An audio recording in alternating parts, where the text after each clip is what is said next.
เชียงใหม่สืบสานเวลาผ่าน131 ปีนานไกลวัดพระบาทอุดมรุ่งเรืองงามตาเจ้าน้อยบุญธาวงศาข้าหลวงปวงเชียงใหม่ปกครองหัวเมืองฟ้าทุ่มเทแรงกายแรงใจทุกชาติพันธุ์รวมใจรักษา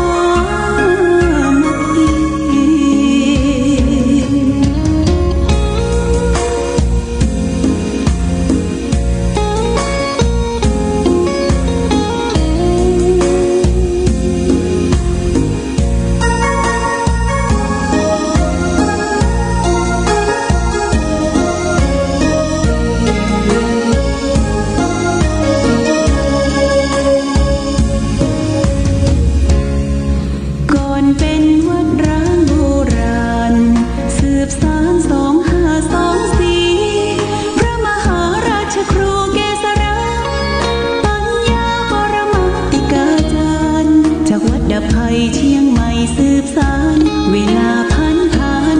131 ปีนานไกลวัดพระบาทอุดมรุ่งเรืองงามตา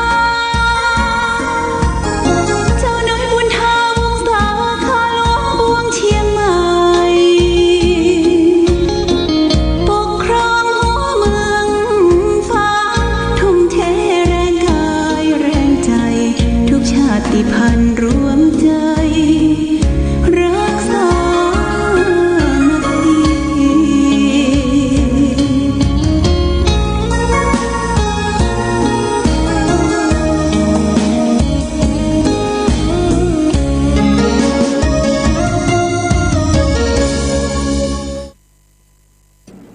เจริญสุขศรัทธาสาธุชนญาติโยมท่านพุทธบริษัทต่างหลายวันนี้รายการธรรมะประทีปส่องต่างภาคกลางคืนก็ได้มาพบปะกับพ่อแม่พี่น้องศรัทธาสาธุชนญาติโยมแห่งครั้งหนึ่งวันนี้เป็นวันศุกร์ที่28เดือนพฤษภาคมพุทธศักราช2564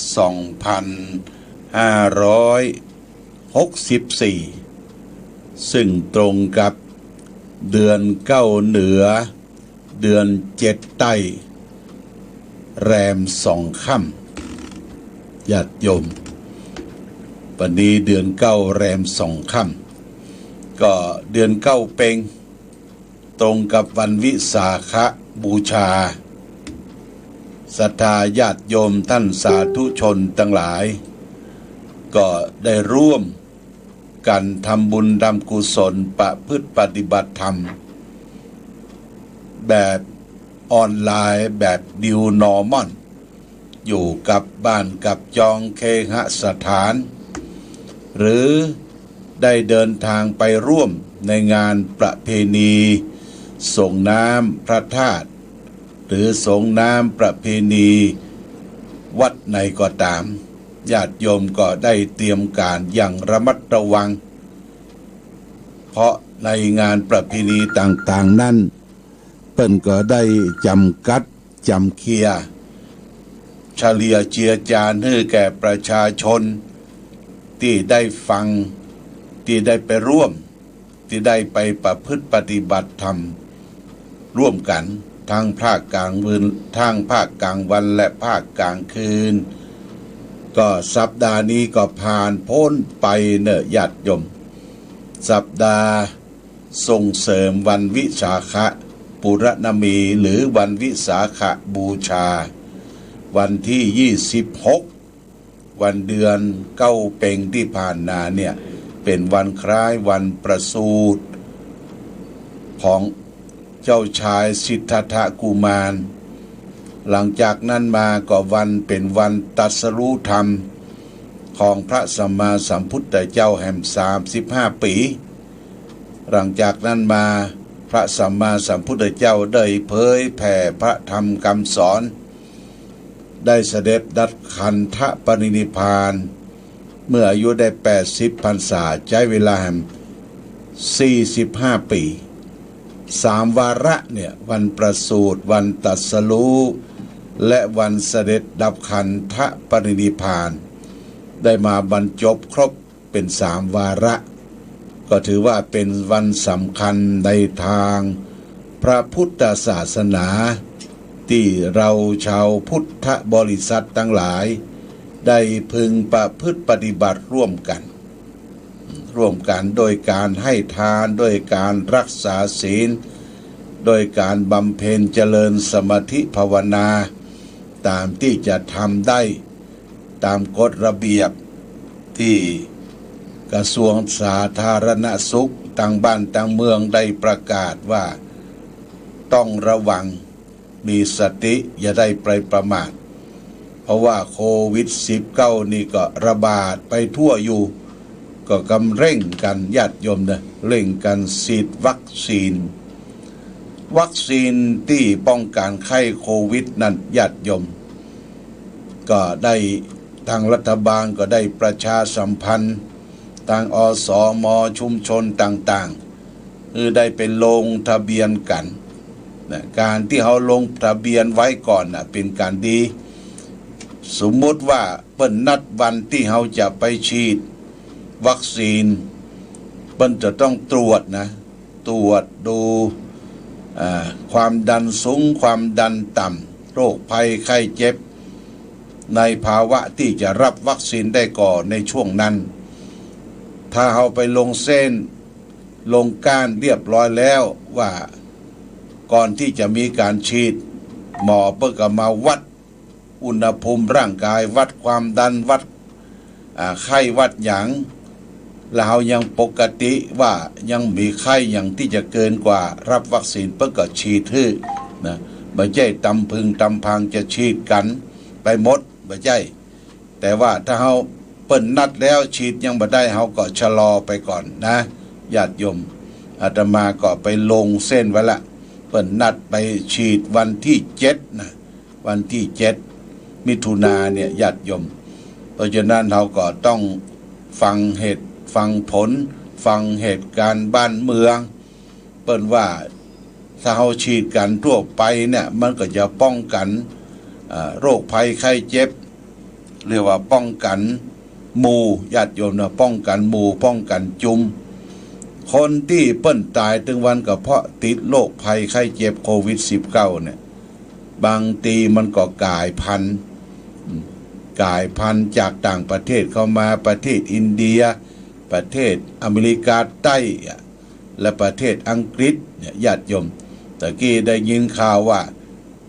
พันจากประเทศไทยว่าไปอังกฤษของเราอ่ะ พันจากประเทศไทยเนี่ยกลายพันธุ์ไปสู่อังกฤษของละสับสนโอลหม่านนี่ญาติโยมเขาก็ต้องฟังเสียงการประกาศจากทางการบ้านเมืองตั้งหอกระจายข่าวฟังทางโทรทัศน์ดูโทรทัศน์ฟังขึ้นวิทยุอย่าได้ไปประมาทนะญาติโยมนะเพราะฉะนั้นโรคภัยไข้เจ็บเนี่ยถือว่ามันระบาดขึ้นไปทุกยุคทุกสมัยเริ่มมาตั้งแต่มนุษย์เกิดมาในโลกเนี่ยนะในโลกมีมนุษย์เกิดมาโรคภัยไข้เจ็บมันก็พัฒนามาอยู่กับมนุษย์อยู่กับเมืองคนในตัวตนคนเฮานี่ก็มีโรคภัยไข้เจ็บมีเปียทิพยาธิเกิดขึ้นกันอยู่ผู้อยู่คนนะคนเฮาเกิดมาไม่ใช่อยู่สุขนะญาติโยมนะพระพุทธเจ้าได้ตรัสว่าอโรคะยาปะละมาลาภาคนไม่มีโรค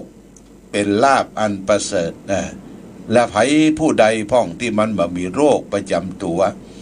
โรคความดันสูงความดันต่ำเบาหวานน้ำตาลนักโรคเกาต์โรคเจ็บปวดโรคสะปะ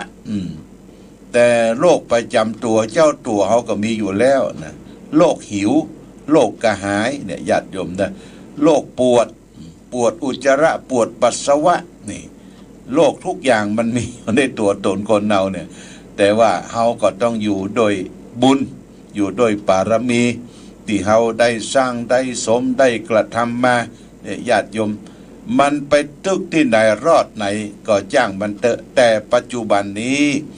ของเราได้เร่งรีบทำแต่คุณงามความดีคือตารักษาศีลปั่มเปงมันเจริญสมาธิภาวนารู้จักตัวเองตัวเก่าเฮาเกิดมาเนี่ยหยังเฮาปัจจุบันเฮาทำอย่างแล้วจะไปที่ไหนเนี่ยญาติโยมต้องศึกษาอยู่ตลอดเวลาทำให้เป็นประโยชน์ตนประโยชน์ท่านประโยชน์ตนประโยชน์ท่านประโยชน์ตนก็คือต้องสร้างสมประโยชน์ไว้คนเฮาเกิดมาจะต้องมีประโยชน์สองอย่างหนึ่งทิฏฐธรรมิกัตถะประโยชน์นะประโยชน์ที่จะสร้างกับตนตัวเนี่ยญาติโยมต้องสร้า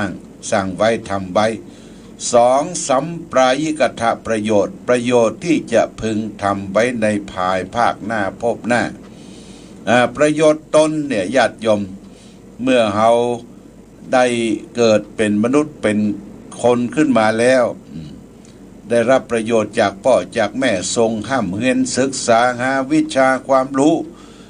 พอที่จะตั้งตนตั้งตัวพอที่จะเปิ้งตัวเองแล้วก็เริ่มสร้างประโยชน์ตนนะประโยชน์ตนเรียกว่าทิฏฐธรรมิกัตถะประโยชน์นะคือหนึ่งคือมีอุทานสัมปทาคือมีความหมั่นสองอารักขสัมปทาคือรักษาทรัพย์ที่หาได้ความหมั่นนั้นไว้สี่สามกัลยาณมิตรตาคือคบหมู่คบมิตรคบเพื่อนที่ฟุ้งเฟี้ยนฝูงที่ดีสี่คือมีสมาชีวิตาเลี้ยงชีวิตของตนเองคือทางที่ถูกที่ต้องที่ควรนะญาติโยมนี่คือประโยชน์ปัจจุบันอุทานสัมปทาถึงไปได้ความหมั่นคนเราเกิดมาต้องทำงานญาติโยมคนที่จะทำงานก่อนนั้นจะต้องมีความรู้มีความฝึกฝนมีความชำนาญนะการก่อนมาการศึกษาร่ำเรียนมันก็ยังแบบเป็นประโยชน์เท่าที่ควรสมัยก่อนเปิ้นบักเคือกเงินกันสมัยเช่นพ่อเช่นแม่แต่เปิ้นฝึกงานทำงานตามหน้าที่ของไผของมันชาวไร่ชาวนาทำสื่อสารกันมาทำมาการก่อนที่ผ่านมาก็ใจวัวใจควายใจแรงงานแต่ในปัจจุบันนี้ก็เอาใจเครื่องยนต์นะญาติโยมนะเครื่องยนต์วัวควายก็หายไปเครื่องยนต์เข้ามาแทนที่ชาวนาบ่ต้องไปทำนาเองไปจ้างคนด้านคนนี้มาไถแล้วก็สักวันสองวันกล้าดีปลูกแล้วก็ปลูกละไถลวดปลูกก็ยังมีญาติโยมนะอันนี้เรียกว่าเทคโนโลยีสมัยใหม่มันเปลี่ยนแปลงไปคนเราจะต้องเข้าใจและศึกษาร่ำเรียนถึงจะมีความรู้และก็ประกอบด้วยมีความหมั่นความขยันคนหมั่นคนขยันต่ออันที่จะหาทรัพย์สินเงินทองมาจุนเจือเลี้ยงครอบครัวเลี้ยงเปื้อนเลี้ยงฝูงเลี้ยงผู้หัวผัวเรียนอยู่ด้วยกันสร้างสรรค์อย่างมีความสุขคนเฮามีเงินมีทองนี่มันมีความสุขญาติโยมนะถ้ามันมีเงินมีทองโอ้ลำบากไปเปิ้งปี้ก็เจ็บท้องไปเปิ้งน้องก็เจ็บใจเฮาจะไปเปิ้งไผญาติโยมหรือมีเงินมีทองกินง่ายใจไวใจโอยขว้างโบขว้างบะญาติโยมเฮาก็ได้หันนักแสดงนักตลกนักร้องคนดังคนไทยสมัยก่อนการที่ผ่านมาเมื่อตนเองดังมีการมีงานทำได้เงินได้2 ชั่วโมงหนึ่งได้เป็น10,000 20,000ไปแสดงที่ไหนเนี่ยญาติโยมบักเก็บสตางค์ว่ะบักเก็บสตางค์เอาไปเล่นกันไปนั้นเอาไปมั่วสุมเอาไปเลี้ยงเมียก็มีหลายคนนั้นก็จะเอาคนนี้ก็จะเอาเสร็จแล้วก็พอแก่ตัวเท่าเนี่ยแก่ตัวขึ้นมาเสียงก็บ่ดีงานก็บ่ค่อยมีละยิ่งมาติดโควิดเข้ามาเบียดเบียนงานทำบางคนนี่จะต้องเปิดโทรศัพท์นะ เปิดโทรศัพท์ขอความช่วยเหลือจากคนอื่นคือเปิ้นบริจาคให้ความช่วยเหลือตัวเองนะญาติโยมแต่ก่อนเขาบ่เก็บหรอกยะการยะงานบ่อารักขาสัมปทาบ่เก็บปล่อยมันมีหูหัวของทรัพย์สินเงินทองมี4หู1หูทั้งการพนัน2หูทั้งเป็นนักเลงสุรา3หูทั้งเป็นนักเลงผู้หญิง4คบคนชั่วเป็นมิตรแด่ญาติโยมเงินทองจะก่อกองขึ้นเป็นเศรษฐีมหาเศรษฐีถ้าบ่หูหัวนี่ไว้โอ้มันอันตรธานมันสิ้นไปไหลไปเหมือนกับเฮากำน้ำแข็งญาติโยมน้ำแข็งเนี่ยกำมันก็ละลายไปปัจจัยเงินทองสิ่งของต่างๆต้องอารักคือรักษาทรัพย์กินเงินทองนั้นไว้จะไปกินขวางโบะขวางบะกินง่ายใจโอยนึกถึงอนาคตไว้ข้างหน้าญาติโยมหูหัวไว้นะว่าเงินทองที่ได้มาจัดเป็น3ส่วนนะเปิ้นว่าจัดเป็น3ส่วนที่1เอาใจหนี้เก่าหนี้ไผหนี้พ่อหนี้แม่หนี้อุปการะคุณตรานถึงเทววุฒิเทวดาส่วนที่2เอาเลี้ยงครอบเลี้ยงครัวเลี้ยงปากงูเห่าปากเห่าทั้งหลายเนี่ยปากลูกปากเต้าเลี้ยงอย่างมีความสุขพอตามอัตภาพส่วนที่3เอาไปฝากฝังไว้เป็นกองบุญทุนนิธิกองบุญทุนนิธิเนี่ยญาติโยมเอาไปทำบุญศูนย์ตาและเอาไว้เป็นกองบุญส่วนตัวกองทุนส่วนตัวญาติโยมนะถ้าเฮามามีกองทุนส่วนตัวอีพ่ออีแม่บ่เอาหยังละแบ่งให้ลูกให้เต้าหมดแบ่งให้เขาไปหมดเฮ็ดบ่มีขอนละที่นี่เฮ็ดบ่มีขอนบ่มีไผจรไปเตียวญาติโยมบ่มีไผจรที่จะไปขอเซาะเฮ็ดที่มันมีขอนน่ะโบราณเพิ่นบอกว่าแต่ก่อนเนี่ยถ้าเฮ็ดขอนออกเฮ็ดขาวเฮ็ดลมเนี่ยเปิ้นเตียวไปเซาะถ้าเฮ็ดขอนบ่มีเฮ็ดเนี่ยไผมีเจ้าที่จะจ้องย่างไปเตียวดูละญาติโยมพ่อแม่ศรัทธาก็เหมือนกันเด้อทรัพย์สินเงินทองเข้าของสมบัติพัสถานจริงอยู่เขาจะต้องแบ่งให้ลูกให้หลานได้เป็นสัดเป็นส่วนจะไปฟังแบ่งเสี่ยงเตื้อเก็บไว้เก็บไว้ส่วนหนึ่งเอาไว้กินไว้ทานไว้เลี้ยงตัวเองในอัตภาพชีวิตร่างกายบ้านปลายชีวิตเพราะลูกเต้าเข้าปั้นเขาไปอยู่กับเฮาตลอดบางคนก็หนีไปเลี้ยงใหญ่ขึ้นไม่แบ่งทรัพย์แบ่งสินวิทไปให้แซ่บญาติโยมไปให้หมดเหมือนกับนกบินออกจากรังเพราะฉะนั้นเงินทองส่วนหนึ่งเอาเป็นกองทุนไว้เนอะกองทุนไว้จ่ายในบ้านปลายชีวิตเก็บหอมรอมริบเอาไว้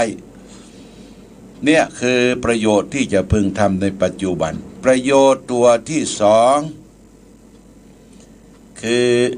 คบมิตรคบเพื่อนคบฝูงที่ดีเรียกว่ากัลยาณมิตรนะญาติโยมกัลยาณมิตรสำคัญมากแต่ก่อนนี่เปิ้นจะปกลงปงใจไปเป็นครอบครัวเดียวกันเนี่ยผัวเมียเนี่ย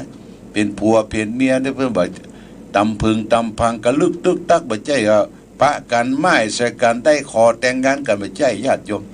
เปิ้นดูนะดูฐานะดูครอบครัวดูกำลังดูให้ดูแหงดูกำลังทรัพย์และดูชะตาชีวิตโดยเช่นว่าคนเกิดวันนั้นเข้ากับวันนี้ได้ก่อคนเกิดปีนั้นกับปีนี้ได้ก่อเนี่ยโบราณอาจารย์เปิ้นสืบสานดูว่าชะตาชีวิตคนเฮาเนี่ยจะอยู่ตกลงปรงใจแต่งงานอยู่ร่วมกันเนี่ยมันจะอยู่ตลอดตอดฟังก็อยู่ไปถึงกุมเท่าเก้าตายก็นี่ญาติโยมไม่ใช่ว่าตำพึงตำบางประเด็นนี้เอาละทิ้งขว้างละกันบอกว่าคนนั้นจะเป็นนางงามบอกว่าคนนั้นจะเป็นนางเอกว่ามีปัญหาหมดนะเนี่ยญาติโยมแล้วก็มาสังเกตสังกาว่าคนที่เปิ้นมีทิฏฐิมีความเห็นพร้อมกันเนี่ยนะนอปอกรรมกันอภัยซึ่งกันและกันอยู่ด้วยกันเนี่ยถ้อยทีถ้อยอาศัยเปิ้นมั่งเปิ้นมีเนอะญาติโยมบ้างมีสีสุข มีเงินมีทองหิมาก้าขึ้นอยู่เย็นเป็นสุขเนี่ยอยู่ไปแต่ละก่อนนี่โอ้หันเปิ้นมีญาติโยม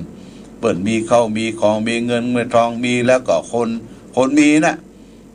ก็จะต้องไปอุปถัมภ์บำรุงพระพุทธศาสนาไปเบกตุบวชพระเป็นป่อตุป่อพระป่อออกไม่ออกญาติโยมนะป่อออกไม่ออกคนนั้นคนนี้แต่ว่าเมื่อคนใดคนหนึ่งเสียชีวิตไปสมมุติว่าเมียเสียไปก่อนเนี่ยญาติโยมเอาละป่อออกคนนั้นก็เวและมีภัยตัดสินใจว่ามีภัยกุมชะตาชีวิตอยู่ร่วมกันไปเอาแม่ใหม่มาอยู่เอาบัดจับกู้บัดจับกิมไอ้อย่างที่มันบัดจับกู้จับกิมเข้าของเงินทองทรัพย์สินสลิงคารทุกอย่างมันก็อันตรธานญาติโยมอันตรธานสิ้นไปมันบ่จุ่มบ่เย็นมันบ่อยู่ด้วยกันเพราะฉะนั้นกู้กิมนี่สำคัญญาติโยมนะสำคัญอยู่ด้วยกันมีกัลยาณมิตรถ้อยทีถ้อยอาศัยซึ่งกันและกันไปมาและต่อไปประโยชน์ที่จะพึงทำก็คือมีสมชีวิตาเลี้ยงชีวิตของตนเองถูกต้องควรเนอะจะไปคิดโลภคิดคิดเบียดคิดบังของคนอื่นจะไปคิดล่ำรวยตังรัดบางอย่างใครรวยนี่จะไปคิดญาติโยมเอาอยู่ตามอัตภาพมันก็มีความสุขอยู่กระท่อมน้อยชายคาอยู่กลางต้งกลางนาอยู่ที่ไหนบ่ต้องหวาดระแวงมันมีความสุขนี่คือประโยชน์ในปัจจุบันที่จะพึงทำเรียกว่าทิฏฐธรรมิกัตถประโยชน์1มีความขยันหมั่นเพียร2รักษาทรัพย์ที่หามาด้วยความขยันนั้นไว้3มีกัลยาณมิตร4มีสมชีวิตาเลี้ยงชีวิตของตนเองถูกต้องที่ควรเมื่อฐานะประโยชน์ปัจจุบันดีเขาก็ทำประโยชน์ไว้ในภายภาคหน้าเพื่อความสุขประโยชน์ในปัจจุบันถึงเมื่อเขาลาละดับขันจากโลกนี้ไปสัมปรายิกถะประโยชน์ที่จะทำคนอื่นประโยชน์ในภายภาคหน้าที่ทำไว้1ให้มีศรัทธาความเชื่อความเลื่อมใสในพระรัตนตรัยต่อพระพุทธพระธรรมพระสงฆ์2ให้มีศีลบริสุทธิ์ศีลคือการรักษากายวาจาใจให้บริสุทธิ์3ให้มีจาคะแบ่งปันสิ่งของตนที่มีอยู่ให้เป็นประโยชน์แก่คนอื่นสาธารณะทั่วไป5ให้มีปัญญาญาติโยมให้มีปัญญาในการดำเนินชีวิตของตนเองในทางที่ถูกที่ต้องที่ควรนะอันนี้คือประโยชน์ที่จะพึงทำไว้ในภายภาคหน้านี่ญาติโยมท่านสาธุชนทั้งหลายก็ได้เปิดรายการเข้ามาขณะนี้ก็เวลา 20 นาฬิกากับ25 นาทีนะ25 นาทีวันนี้จะได้นำธรรมะมาเทศนะถ้าเอาพักรายการฟังเพลงสักกรรมก็จะได้นำธรรมะมาเทศวันนี้จะนำธรรมะมาเทศเพื่อศรัทธาญาติโยมเป็นการเทศแบบกรรมไทยเนอะกรรมไทยเทศแบบคำไทยเป็นพระธรรมเทศนาเรื่องพหุปารกถาพหุปการกถาซึ่งแต่งโดยพระพรหมบัณฑิตประยูรธรรมจิตโตปรริยนธรรม9ประโยคกรรมการมหาเถรสมาคมและคณะจากศูนย์การเผยแผ่พระพุทธศาสนาแห่งชาติแต่งตามมติมหาเถรสมาคมที่579/2563เปิ้นก็จะส่งมาที่เจ้าคณะพระสังฆาธิการเดี๋ยวเต็กดูก่อนเนอะเต็กดูก่อนเอาโลไปโทรมา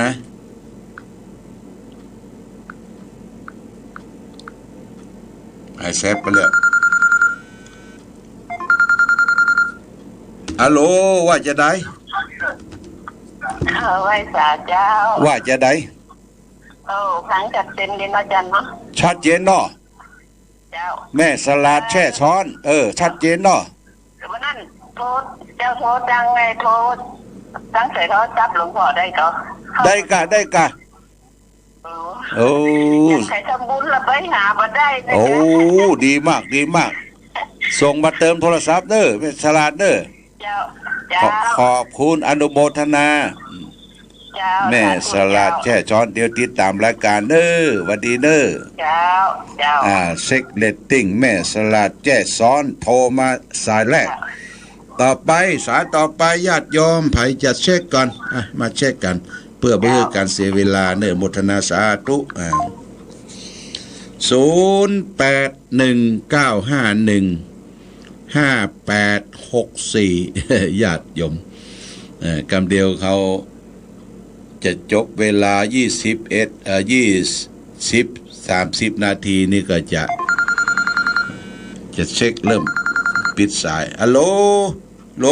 มัสการหลวงพ่อจากที่ไหนนานคำครับฮะนานคำหนองเต็งเมื่อน้ำเด็กโป้นานคำหนองเต็งชัดเจนก็ครับชัดเจนดีครับผมฟังตลอดเด้อดีกะวันนี้ฟังธรรมเด้อวันนี้จะเกี่ยมน้ำมนต์เกี่ยมอย่างสุดท้ายมีน้ำมนต์แล้วก็ก่อนนี้จะได้ทำก่อนหลวงพ่อเต็มที่เลยวันนี้นะโคตรโทษเต็มที่แล้วกะเต็มที่คนบ่เอาน้ำมนต์นะอย่ามาห้องไหมเนี่ยโอ้เต็มที่เด้อท้ายเตรียมตัวเด้อต้นมีวิทยุปะเอาได้เอาไฟมาล้วงเอานำขมิ้นสมผวยเก็บไว้เด้อพ่อนะครับเด้อผมจุดเทียนผู้ชาเทียนแล้วนะเนี่ยโอ้ดีละสักกรรมกะหลวงพ่ออันนั้นดีกว่ายังกระชายแล้วกระชายขาวนะโอ้เดี๋ยวนี้ต้นนั้นมีประโยชน์ได้ยังเอ็นนะกะโอ้สุดยอดเด้อครับผมกินแล้วสุขภาพดีครับผมยาแก้โควิดหัวละแอนแล้วก็มีน้ำผึ้งแล้วก็มีขิงเนาะขิงแก้เนาะครับผมต้มฮ้อนๆกินเจ้ากินเย็นวันละ2 แก้วฮะแพ้นะกะโอ้ดีละแพ้หลายเนาะครับเอาลงก่อนหลวงพ่อที่กันเลยโอ้โมทนาสาธุหวัดดีโทรมาจากปุ่นพ่อนันคำบ้านหนองเตรงอาสาต่อไปญาติโยมมาแล้วเจริญพรบอกว่าเจ้าทูจากที่ไหนจากวัดที่บ้านร่องเจ้าแม่สุขบ้านร่องอำเภออำเภอเวียงหัวเปาจังหวัดเชียงรายชัดเจนก็โอ้ชัดเจนดีบ่เดียวนี่เกี่ยมน้ำมนต์เกี่ยมพายอย่างแล้วต่อเกี่ยมน้ำมนต์เกี่ยมพายเรียบร้อยแล้วเนอะเตะทำก่อนเนอะตุลุงเตะทำก่อนเนอะเดี๋ยวก็เอาน้ำมนต์ที่หลังเตะทำแล้วอันเตะมาโทมได้กับได้โทมหาเนอะได้เป็นยังจ้าเจริญพรเนอะแม่เนอะเจ้าแม่สุขบันร่องโอ้เจริญพรเวียงป่าเป้ามาแล้วต่อไปสายต่อไป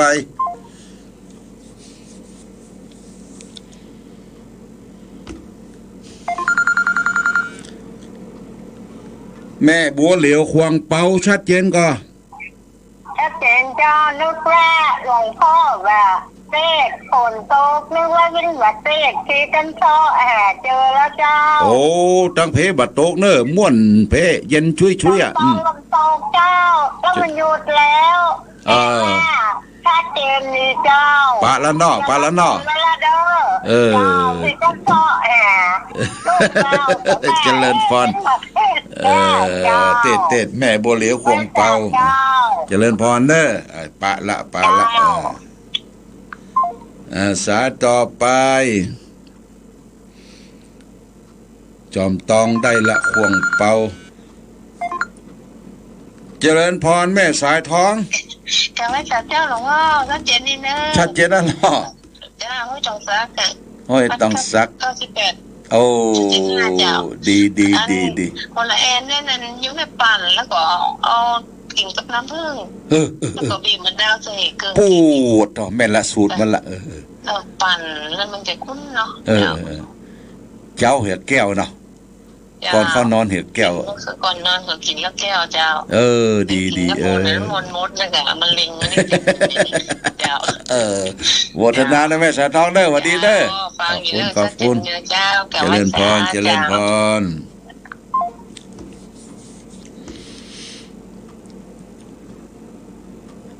อ้าวญาติโยมเซ็กเลตติ้งเนาะโหลจากที่ไหนโหลฮะ ไม่ใช่เจ้าจะลงมาสา โอ้จากที่ไหนจากที่ไหน ไม่อุ้ยอินอยู่ที่ไม่สาวเสมอนี่เจ้า โอ้แม่อุ้ยอินแม่สาบเสมิงตักตุลุงเมืองฝางนี่ต้องใหม่เนอะ เจ้าฝนตกขนาดวันนี้ฝางนี่ฝนตกไม่ใช่แต่ไม่อยู่เททอแล้วเจ้า โอ้มันกำลังเป็นหาอยู่เด้อ ไม่ไว้ไปอยู่ฝางให้เขาเอาไปซื้อไปชิกาแล้วหรอ โอ้มันไปออกที่กาดคุณก่อนเด้อจ้าเสมิงออกแล้วก็เฮ็ดฮอก ยังมีไฟไหม้ไหนก็เชื่อแดงมันดับหมดอ่ะ โอ้ดีละขอบคุณนะแม่อุ้ยอินตู้ลงยังแบบเปิดใจถ้าก็ไม่คนโทรมาหาเนาะกำลังเช็คอยู่จ้าว่าสาเจ้าขอบคุณโมทนาสาธุหวัดดีแม่อุ้ยอินแม่สาบเสมิงว่าชัดเจนว่าเสมิงสายต่อไปญาติโยมเห็นสัก2 สายเจริญพรครับกราบนมัสการครับเอาโยมประจันเนาะครับผมชัดเจนเนาะครับชัดเจนนะครับจะถามหลวงพ่อครับที่หลวงพ่อสนทนาครับมันไม่ใช่ท้องนักกี้นี่เป็นยาอย่างครับโอ้แก้โควิดเนอะแก้โควิดมันขิงแก่เนอะ1ขิงแก่2ฮอลลาแอนนะเอาโคกผสมน้ำผึ้งผสมน้ำมาวเนอะใส่น้ำฮ้อนเนี่ยน้อยวันละ2 แก้วเจ้าเนี่ยดื่มเจ้าเนี่ยเขาก็จะกินข้าวกับกันหีแก้วปั่นกินนะก่อนจะนอนเนี่ยกินแก้วโอ้ร่างกายดีนะร่างกายหลวงพ่อครับอันน้ำฮ้อนนี่นะมันก็แก้โรคกระเพาะแล้วครับแม่นใจครับผมยิ่งมันได้หัวละแอนเป็นยาสมุนไพรได้ขิงแกนะได้น้ำผึ้งแหมบดซอสมะมะนาวบีบใส่เด้อครับผมครบเครื่องครับเจริญพรได้โยมเด้อครับชัดเจนนี่ครับผมได้น้ำมนต์แล้วครับโอ้ดีละเตรียมพร้อมขอบคุณโมทนาสาธุโยมบ้านป่าจันเวียงป่าเป้าบอกว่าชัดเจนเอาแหมซ้ายหน่อยญาติโยมเจริญพรไปสาเจ้าพ่อหลวงพ่อโอ้พ่อใหญ่พ่อหลวงพ่อกะท่านพ่อครูเจ้าบ้านไหนแม่ที่แม่อยู่บ้านหลวงตำบลนาควาอำเภอแม่ท่าเจ้าโอ้แม่ท่าพวกกะปดโทษแม่ครั้งคืนดารุณี101.25เจ้า101.25ของคุณนี่โควิดนี่แม่กินน้ำผึ้งกับมะนาวได้กว่าเจ้าใจดีอยู่สุดยอด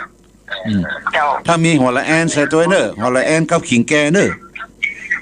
ต้มกับกันนั่นโอ้ดีแท้เจ้าชัดเจนดีเจ้าขอบคุณนะแม่เนอะแม่ท่าลำปางเนอะขอบคุณเนอะเจ้าไหว้ศาลเจ้าเจริญพรเจ้าเต้าอี้ก่อนเนาะญาติโยมเนาะเฮามาฟังเพลงจากสถานี2 เพลงกำเดียวเขาก็จะเอาหันซ้ายแม่เจนจีลาเจ้ากะไว้สาเจ้าชัดเจนก่อนชัดเจนดีเลยเจ้าโอ้ดีละชัดเจนดีเลยเดี๋ยวจะเตรียมน้ำมนต์เตรียมน้ำต้มปอยกันได้อย่างนี้ละโมทนาสาธุเด้อโมทนาสาธุเอาละขออนุญาตวางสายก่อนเด้อญาติโยมฟังเพลง2 เพลงแล้วก็จะได้มาฟังพระธรรมเทศนากันต่อไปแม่เพียนครับเอาเดี๋ยวแม่เพียนครับโลแม่เพียนอำเภอจูนโอ้ชัดเจนก่อนพังขนาดนี้คนหักพะเยาเจ้าคนหักพะเยาอำเภอจูนชัดเจนเนาะ ชัดเจนเจ้าเกี่ยวมะม่วงอย่างไว้แล้วเด้อโมทนาสาธุสาธุกำลังใจหลวงพ่อเด้อครับเจริญพรเจริญพรหวัดดีหวัดดีเจ้าสาธุ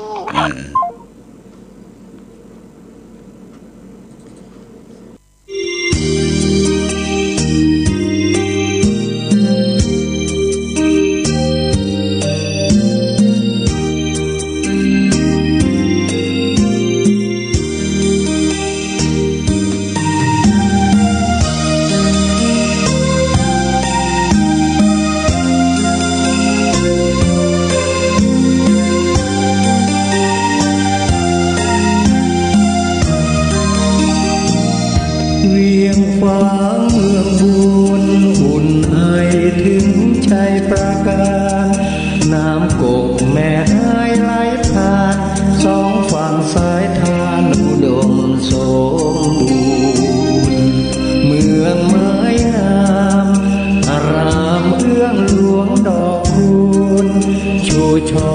รอแสงอรุณเหมือนบุญหนุนนำให้มาแม่อายยามนี้ไม่มีเสียงใครสะอื้นสวยสดผู้สาวงามชื่นยามยิ้มละรื่นชื่นในอุราช่างงามพร้อมผุดผ่องผิวพรรณจัญญาช้างเผือกในภูมิพันนาเพียงพบศพตาพาใจเอาพระเจ้าคงสร้างสมเวียงชัยประการสืบลูกสืบหลานเป็นตำนานเหมือนดังละครเหนื่อยยากเพียงใดทรงใส่ใจ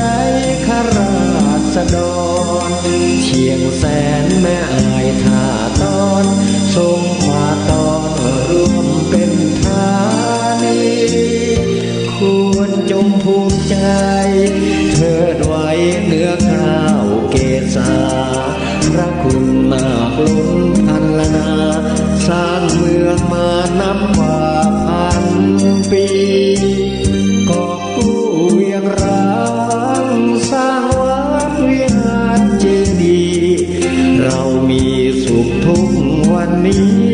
เพราะพระบารมีของพระเจ้าโปรด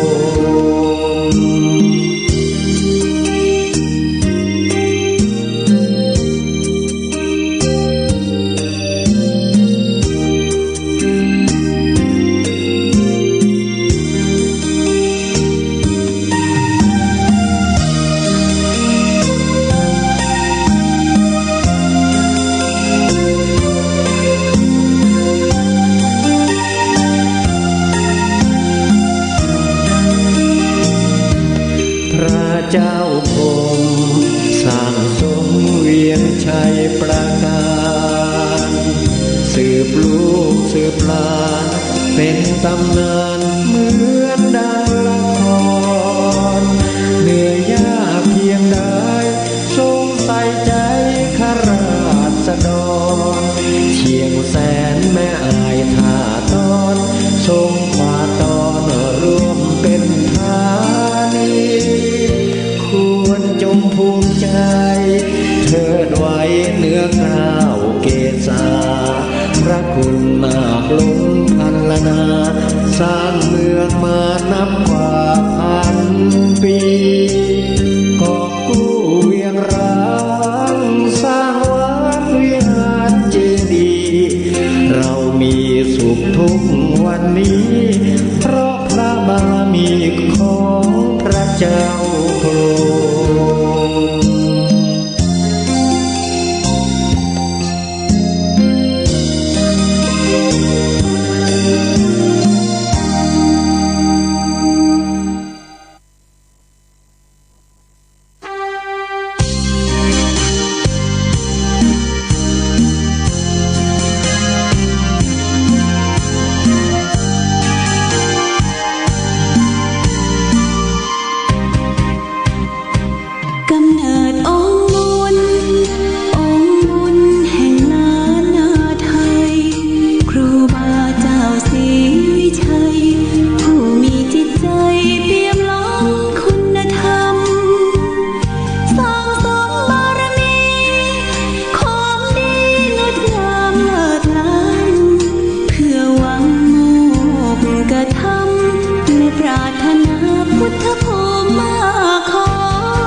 ละ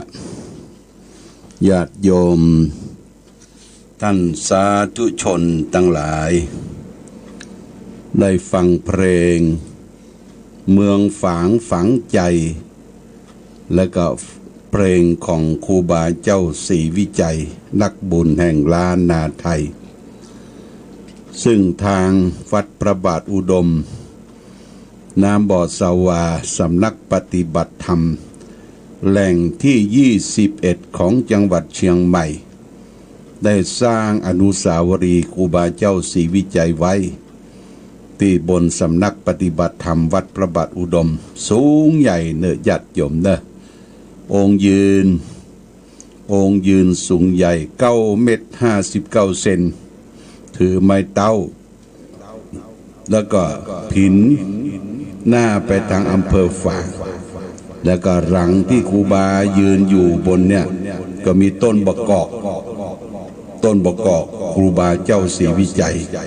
ประเด็นนี้ก็เริ่มจะออกลูกปอกล็อกแปลกกันเนอออกภาษาพุ่นออกภาษาหน้าพุ่นหน้าหนาวก็จะเริ่มได้รับบกอกครูบาอันนี้ก็รอโควิดมันจางมันหายมันมิดมันเสี่ยงแล้วเข้าใจว่าเข้าภาษาออกภาษาเนี่ยญาติโยมก็คงจะได้มาล่องแหล่งแนวหากันเด้อเดี๋ยวหาตุลุงเมืองฝางมาไหว้อนุสาวรีย์ครูบาเจ้าศรีวิจัยมาแอวพอน้ำบ่อสาวาอนุสาวรีย์พระเจ้าฝางพระนางสามผิวแล้วก็จะได้มาช่วยกันกึศกันสร้างเจดีย์เก่าโบราณซึ่งได้เริ่มบูรณะและเนอญาติโยมที่สมัยพระเจ้าฝางพระนางสามผิวได้สร้างไว้ที่วัดพระบาทอุดมเนี่ยเราก็ต้องมาเอี่ยวมาแหวงมาพ่อมาก้อยมาปั่มเป่งบุญกุศลด้วยกันออกวาสาลาพระเจ้าแล้วยังไม่ได้เข้าวาสาเรื่องญาติโยมแต่เสียดายแต่มันโควิดเนี่ยโลกเนี่ยมันไปเอี่ยวหากันบ่ได้เนาะก็อาศัยเสียงเนี่ยเนญาติโยมนะเสียงต่างวิทยุไปเยี่ยมไปเยียนเป็นกู้เป็นกินคือแก่ศรัทธาญาติโยมหลังจากวันนี้เทศธรรมแบบธรรมบรรยายญาติโยมนะเทศเป็นภาษาไทยธรรมะนี้เพิ่นได้ส่งมาจากสำนักงานพุทธศาสนาแห่งชาติมหาเถรสมาคมได้ส่งไปทุกอำเภอเพื่อจะได้นำมาเทศสถาวิทยุออกสถานีวิทยุเทศในวันเข้าพรรษาเทศในวันสำคัญ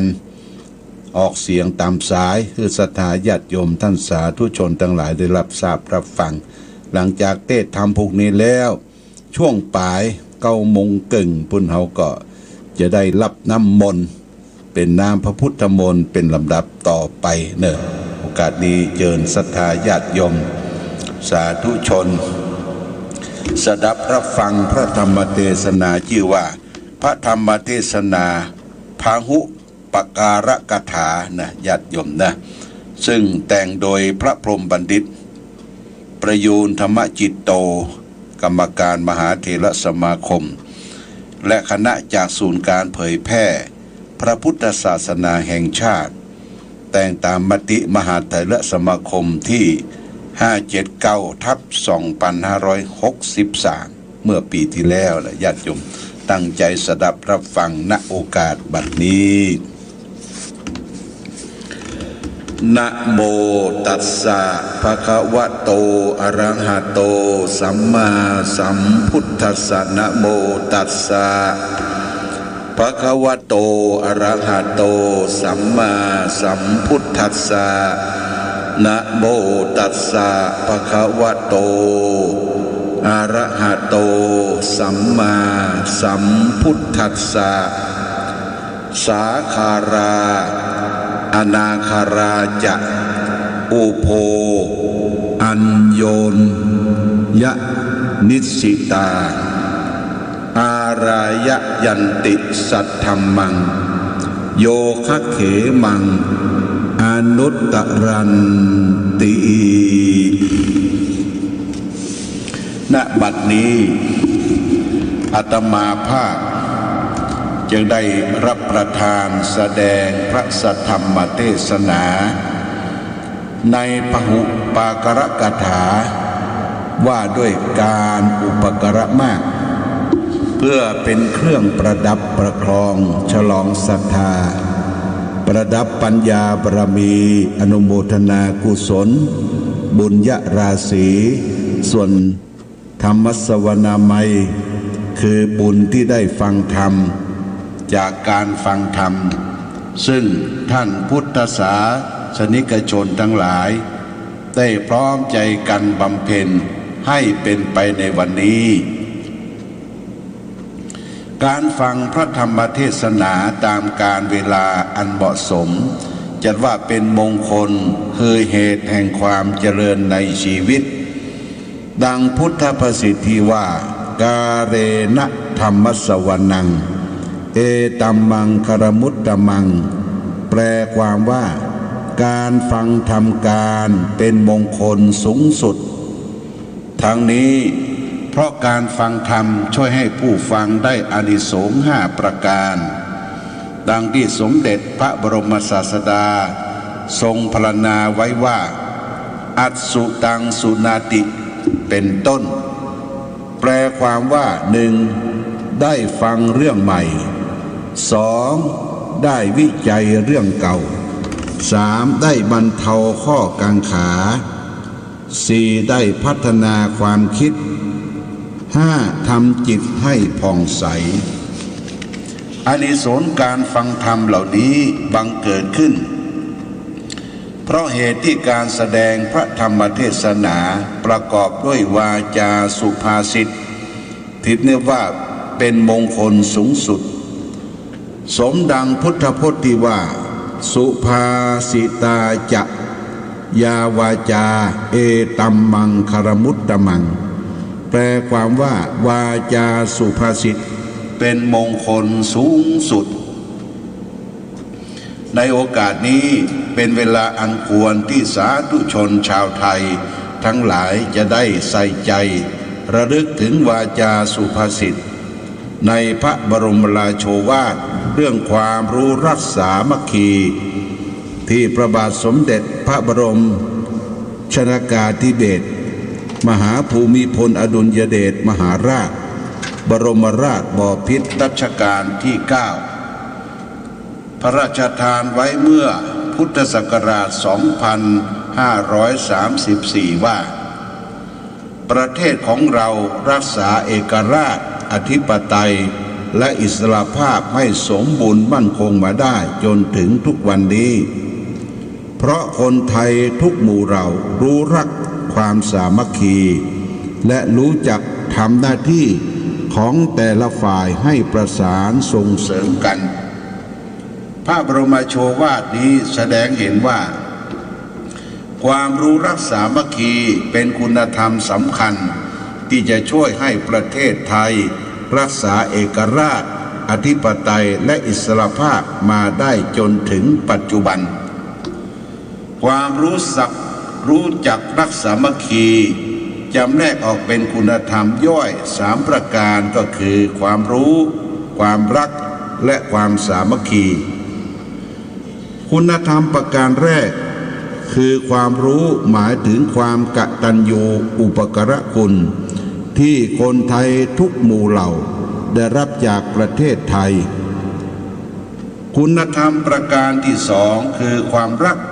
หมายถึงความรักชาติศาสนาพระมหากษัตริย์และการแสดงออกซึ่งความกตเวทีคือประกาศความรักให้ปรากฏด้วยการกระทำปฏิการะตอบแทนคุณของสถาบันทั้ง3ด้วยวิธีการต่างๆคุณธรรมประการที่3คือความสามัคคีหมายถึงการแสดงออกอย่างพร้อมเพรียงกันในการปฏิบัติหน้าที่ถนอมรักษาเสริมสร้างความเข้มแข็งให้กับสถาบันชาติศาสนาพระมหากษัตริย์คำว่าสถาบันชาติหมายรวมถึงคนไทยและแผ่นดินไทยสถาบันศาสนาหมายถึงพระพุทธศาสนา และศาสนาธรรมอื่นใดที่สร้างลักษณะนิสัยที่ดีงามให้กับคนไทยสถาบันพระมหากษัตริย์หมายถึงพระประมุขของประเทศไทยตามในแห่งพระบาลีที่ว่าราชาบุขังมนุษสานังพระราชาเป็นประมุขของปวงชนการนิยามความหมายของสถาบันทั้งสามนี้สอดคล้องกับการที่พระบาทสมเด็จพระมงกุฎเกล้าเจ้าอยู่หัวรัชกาลที่6ผู้ออกแบบธงชาติไทยที่เรียกว่าธงไตรรงค์เมื่อพุทธศักราช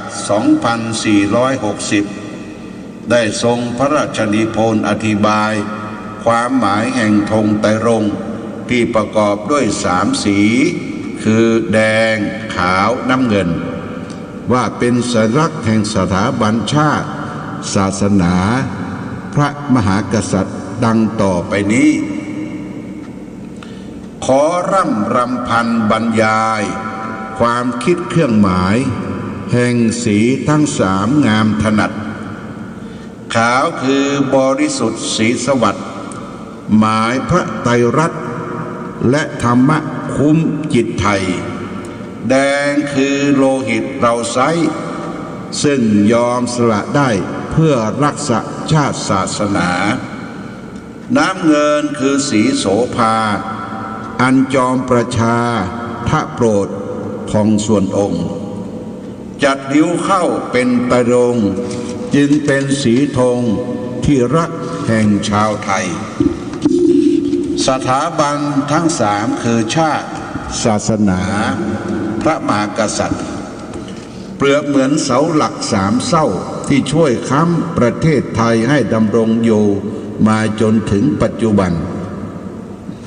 ยิ่งไปกว่านั้นเสาหลัก3 เสานี้ทำหน้าที่พยุงค้ำยันซึ่งกันและกันเพื่อให้แต่ละสถาบันสามารถดำรงอยู่ได้อย่างมั่นคงเช่นเดียวกับธงไตรรงค์ซึ่งประกอบไปด้วยผ้า3 สีเย็บติดกันเป็นผืนเดียวกันอย่างชนิดที่ไม่มีวันแยกจากกันการประสานสามัคคีของสถาบันทั้ง3นี้ยังมีอยู่ตราบใดความมั่นคงและพัฒนาสถาพรของประเทศไทยก็ดำรงอยู่ได้ตราบนั้นทั้งนี้เพราะความสัมพันธ์ระหว่างสถาบันทั้ง3เป็นอัญโยนสิทธิตาคือต่างฝ่ายต่างพึ่งพาอาศัยกันและกันตามหลักของปฏิจจสมุปบาทที่ว่าสิ่งทั้งหลายอาศัยกันและกันเกิดขึ้นดังพระบาลีนิเขปบทที่ยกไว้ณเบื้องต้นว่าสาคาราอนาคาราจะอุโภอัญโยนยนิสิตาเป็นต้นแปลความว่าคฤหัสถ์และบรรพชิตทั้ง2 ฝ่ายต่างอาศัยซึ่งกันและกันจึงทำให้พระสัทธรรมอันเกษมจากโยคะอย่างยอดเยี่ยมสำเร็จได้ตามนัยยะแห่งภาษาบาลีนี้คฤหัสถ์และบรรพชิตต่างฝ่ายต่างพึ่งพาอาศัยกันกล่าวคือคฤหัสถ์อุปถัมภ์บำรุงบรรพชิตโดยอามิสทานคือการบริจาคจตุปัจจัยไทยธรรมบำรุงพระพุทธศาสนาในขณะเดียวกันฝ่ายบรรพชิตทำปฏิการะตอบแทนฝ่ายคฤหัสถ์โดยให้ธรรมะเป็นทานคือเทศนาสั่งสอนธรรมะให้แก่คฤหัสถ์และบรรพชิตทั้ง2 ฝ่ายเมื่อได้ช่วยเหลือเกื้อกูลซึ่งกันและกันอย่างนี้ย่อมสามารถปฏิบัติหน้าที่ของชาวพุทธ4 ประการที่พระพุทธเจ้าตรัสไว้ในมหาปรินิพพานสูตรได้แก่ 1. พหูสูตรคือการศึกษาธรรมะจนแตกฉาน 2. อนุธรรมจารีปฏิบัติตามธรรมที่ได้ศึกษานั้น 3. ธรรมเทศนาแสดงธรรมและเผยแผ่ธรรม 4. ป ประวัตินิคหะอุปถัมภ์และปกป้องคุ้มครองพระพุทธศาสนาโดยในนี้พุทธบริษัทฝ่ายคฤหัสถ์อันประกอบด้วยพระมหากษัตริย์และประชาชนทั่วไปให้การอุปถัมภ์บำรุงแก่ฝ่ายบรรพชิตเพื่อให้สามารถปฏิบัติหน้าที่ทั้ง4ประการได้ครบถ้วนสมบูรณ์ฝ่ายบรรพชิตก็ทำปฏิการะตอบแทนฝ่ายคฤหัสถ์โดยการสั่งสอนธรรมแก่ประชาชนให้ตั้งอยู่ในศีลธรรมทางศาสนาและถวายพระธรรมเทศนาแด่พระมหากษัตริย์เพื่อกำหนดเป็นแนวทางในการครองแผ่นดินโดยธรรมตามนัยยะแห่งบาลีในอักขันธสูตรที่ว่าธรรมเมนะปะเรรัญเชติติราชาแปลความว่าพระราชาคือผู้ทำให้ประชาชนยินดีพอใจโดยธรรมธรรมะที่พระราชาทรงปฏิบัติเพื่อสร้างความยินดีพอใจแก่ประชาชนเรียกว่าทศพิธราชธรรม10ประการอันประกอบไปด้วยทานบริจาคความซื่อตรงความอ่อนโยนเป็นต้นบทกลต่อไปนี้สรุปข้อสัมพันธ์แบบพึ่งพาอาศัยกันระหว่างพุทธบริษัทฝ่ายคฤหัสถ์และบรรพชิตได้เป็นอย่างดีดังนี้วัดจะมีหลักฐานเพราะบ้านช่วยบ้านจะสวยเพราะมีวัดดัดนิสัยบ้านกับวัดผัดกันช่วยยิ่งอวยชัยถ้าขัดกันก็บรรลัยทั้งสองทางความสัมพันธ์แบบพึ่งพาอาศัยกันระหว่างคฤหัสถ์และบรรพชิตดังที่พรรณนามานี้เป็นปัจจัยสำคัญที่ส่งเสริมให้เกิดความรู้รักสามัคคีทำให้ประเทศไทยสามารถรักษาเอกราชอธิปไตยและอิสรภาพมาได้จนถึงปัจจุบันความสำคัญความรู้จักสามัคคีเช่นนี้ปรากฏชัดในบทปาฐกถาเรื่องลักษณะการปกครองประเทศแต่โบราณ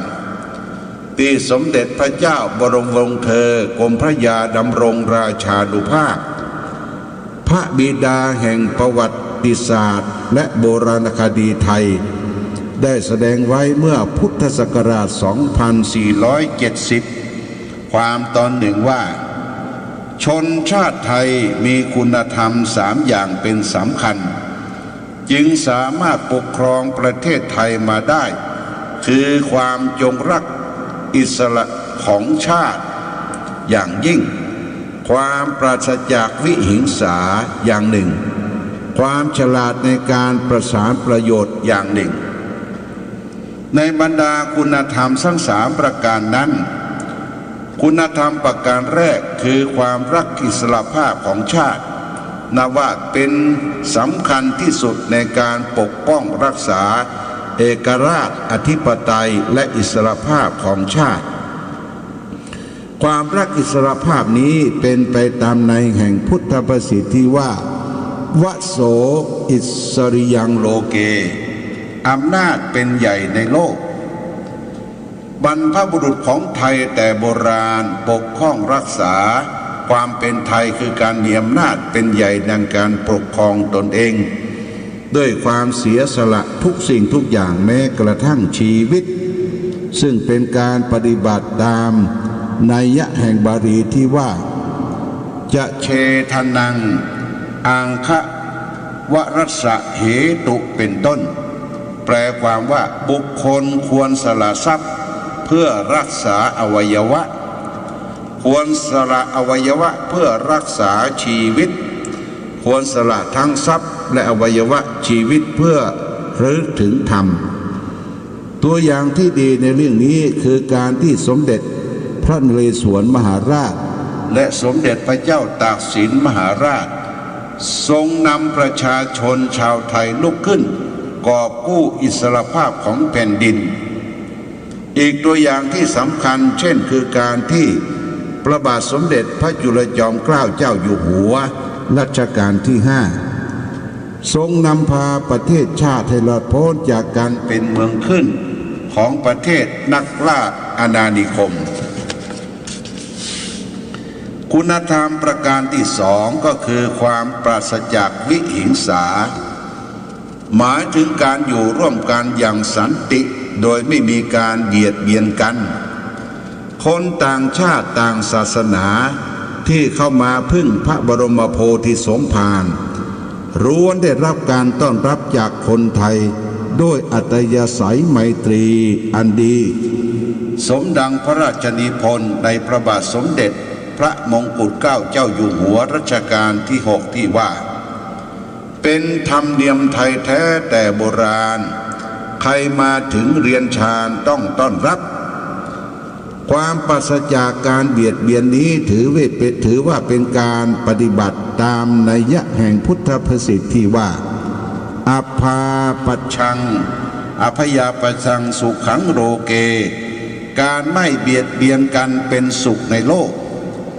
ดังจะเห็นได้ว่าคนไทยนิยมกล่าวคำว่าไม่เป็นไรจนติดปากอันแสดงถึงความมีน้ำใจรู้จักให้อภัยซึ่งกันเป็นปัจจัยสำคัญที่สร้างความสามัคคีปรองดองในสังคมสมดังบทกลอนที่ว่าถ้าไม่มีการให้อภัยผิดและไม่คิดที่จะลืมซึ่งความหลังจะหาสามัคคียากลำบากจังความผิดพลั้งย่อมมีทุกคนคุณธรรมประการที่สามก็คือความฉลาดในการประสานประโยชน์หมายถึงการเปิดโอกาสให้ทุกคนหมู่เราเข้ามามีส่วนร่วมในการพัฒนาชาติไทยโดยไม่มีการกีดกันเพราะเหตุแห่งเชื้อชาติศาสนาภาษาเป็นต้นความฉลาดในการประสานประโยชน์นี้ทำให้เกิดการประนีประนอมในบ้านเมืองดังที่พระบาทสมเด็จพระมงกุฎเกล้าเจ้าอยู่หัวรัชกาลที่ 6ทรงพระราชนิพนธ์ไว้ว่าเพ่งดูประโยชน์หมู่มากตัวลำบากทุกสิ่งสับประนีประนอมพร้อมกันทุกวันมุ่งรักษาสามัคคีด้วยเหตุนี้สมเด็จพระบรมบพิตรพระราชสมภารเจ้ารัชกาลปัจจุบันผู้ทรงคุณอันประเสริฐจึงทรงมีพระราชดำรัสผู้สื่อข่าวต่างประเทศว่าประเทศไทยเป็นดินแดนแห่งประนีประนอมการประนีประนอมช่วยสร้างความสามัคคีของคนในชาติและความสามัคคีนั้นย่อมนำความสุขความเจริญมาให้ดังพุทธภาษิตที่ว่าสุขาสังคัสสะสามัคคีความพร้อมเพรียงของหมู่คณะนำสุขมาให้คุณธรรมที่เสริมสร้างความรู้รักสามัคคีของคนไทยดังที่พรรณนายังคงได้รับการศึกษาสืบทอดมาจนถึงทุกวันนี้ดังที่สมเด็จบพิตรพระราชสมภารเจ้ารัชกาลปัจจุบันผู้ทรงคุณอันประเสริฐทรงมีประถมพระบรมราชโองการในพระราชพิธีบรมราชาภิเษกเมื่อพุทธศักราช 2562 ว่าเราจะสืบสารรักษาและต่อยอดและครองแผ่นดินโดยธรรมเพื่อประโยชน์สุขแห่งอาณาประชาราษฎรต่อไปพร้อมกับทรงปฏิบัติพระราชกรณียกิจน้อยใหญ่เพื่อบำบัดทุกข์บำรุงสุขให้อาณาประชาราษฎรตามที่ทรงประกาศไว้ในพระปฐมบรมราชโองการดังปรากฏเป็นที่ประจักษ์ว่าพระองค์ทรงสืบสารรักษาและต่อยอดโครงการอันเนื่องมาจากพระราชดำริและแนวพระราชดำริต่างๆในพระบาทสมเด็จพระบรมชนกาธิเบศรพระภูมิพลอดุลยเดชมหาราชพระบรมราชบพิตรและสมเด็จพระนางเจ้าสิริกิติ์พระบรมราชินีนาถพระบรมราชินีพันปีหลวงเพื่อพัฒนาประเทศไทยให้เจริญก้าวหน้ายิ่งขึ้นไป เพื่อสืบสานรักษาและต่อยอดมรดกธรรมทางพระพุทธศาสนาสมเด็จพระบพิตรพระราชสมภารเจ้ารัชกาลปัจจุบันผู้ทรงคุณอันประเสริฐทรงมีพระราชดำรัสประกาศพระองค์เป็นพุทธศาสนูปถัมภกข้าแด่พระสงฆ์ผู้เจริญแต่เดิมมาข้าพเจ้าได้มีศรัทธาเลื่อมใสและได้ถึงพระรัตนตรัยเป็นสรณะด้วยวิธีนั้นๆอยู่แล้วฉะนั้นบัดนี้ข้าพเจ้าได้เถลิงถวัลย์ราชสมบัติบรมราชาภิเษกแล้วจึงขอมอบตัวแด่พระพุทธเจ้าพระธรรมเจ้าและพระสังฆเจ้าได้รับการจัดการให้ความคุ้มครองรักษาพระพุทธศาสนาโดยชอบธรรมตลอดไปข้าแด่พระสงฆ์ผู้เจริญขอพระสงฆ์จงจำด้วยดีว่าข้าพเจ้าเป็นพุทธศาสนูปถัมภกเถิดในฐานะที่ทรงเป็นพุทธมามกะสมเด็จพระบรมบพิตรพระราชสมภารเจ้ารัชกาลปัจจุบันผู้ทรงคุณอันประเสริฐทรงประยุกต์ให้ใช้หลักพุทธธรรมในการครองแผ่นดินโดยธรรมดังกรณีที่ทรงพระกรุณาโปรดเกล้าให้หน่วยราชการในของพระองค์ร่วมกับประชาชนทุกหมู่เหล่าทำกิจกรรมจิตอาสาจนเกิดโครงการจิตอาสาพระราชทานกิจกรรมจิตอาสานี้มีผลเป็นการระดมสรรพกำลังร่วมกันบำเพ็ญสาธารณประโยชน์ด้วยน้ำใจเสียสละโดยไม่หวังผลตอบแทนพระบรมราโชบายนี้เป็นไปตามหลักของสังฆวัตถุสี่คือหนึ่งทานหมายถึงการให้สิ่งของรวมทั้งให้ธรรมทานและวิทยาทานสองปิยวาจาหมายถึงการกล่าววาจาไพเราะอ่อนหวานสมทานสามัคคีรวมถึงกล่าวคำแนะนำและปลุกปลอบใจด้วยความปรารถนาดีสามอัตถจริยาหมายถึงการทำตนให้เป็นประโยชน์แก่สังคมรวมทั้งการบำเพ็ญสาธารณประโยชน์ด้วยวิธีการต่างๆสี่สมานัตตาหมายถึงการวางตนพอดีพอเสมอต้นเสมอปลายในการติดต่อสมาคมกับผู้อื่นทั้งในยามได้ดีมีสุขหรือในยามตกทุกข์ได้ยากสังฆวัตถุทั้งสี่ประการนี้เป็นเสมือนกาวใจที่ประสานประชาชนชาวไทยให้มีความสมัครสมัคราสมานสามัคคีต่อกันดังนั้นโครงการจิตอาสาพระราชทานจึงมีบทบาทสำคัญในการสร้างความรู้รักสามัคคีให้กับคนไทยทั้งปวงทั้งนี้เพราะกิจกรรมจิตอาสาช่วยคนไทยตระหนักรู้อุปการะคุณของชาติมีศรัทธาในพระพุทธศาสนาและมีความจงรักภักดีในสถาบันกษัตริย์นั่นคือเป็นกิจกรรมที่หล่อหลอมคนไทยให้มีความกตัญญูกตเวทีต่อสถาบันชาติศาสนาพระมหากษัตริย์ความกตัญญูเกิดจากความตระหนักรู้ว่าสถาบันทั้งสามมีอุปการะคุณอย่างมากต่อการดำรงและความเจริญรุ่งเรืองของประเทศไทยความกตเวทีหมายถึงการทำปฏิการะตอบแทนคุณสถาบันทั้งสามนั้นความกตัญญูกตเวทีจัดเป็นภูมิธรรมพื้นฐานของคนดีดังพระบาลีที่ว่าสัพพุริสภูมิยะทิทังกตัญญูกตัญยุตากตเวทิตาแปลความว่าความกตัญญูกตเวทีเป็นคุณธรรมพื้นฐานของคนดีสถาบันอันประกอบด้วยประชาชนคนไทยควรมีความกตัญญูคือตระหนักรู้อุปการะคุณอันยิ่งใหญ่ของสถาบันพระพุทธศาสนาและสถาบันกษัตริย์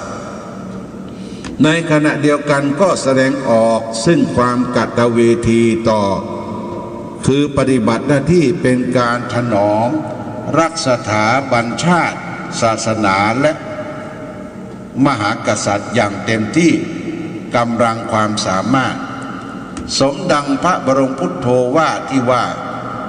ธรรมัญจเรสุจริตังบุคคลควรปฏิบัติธรรม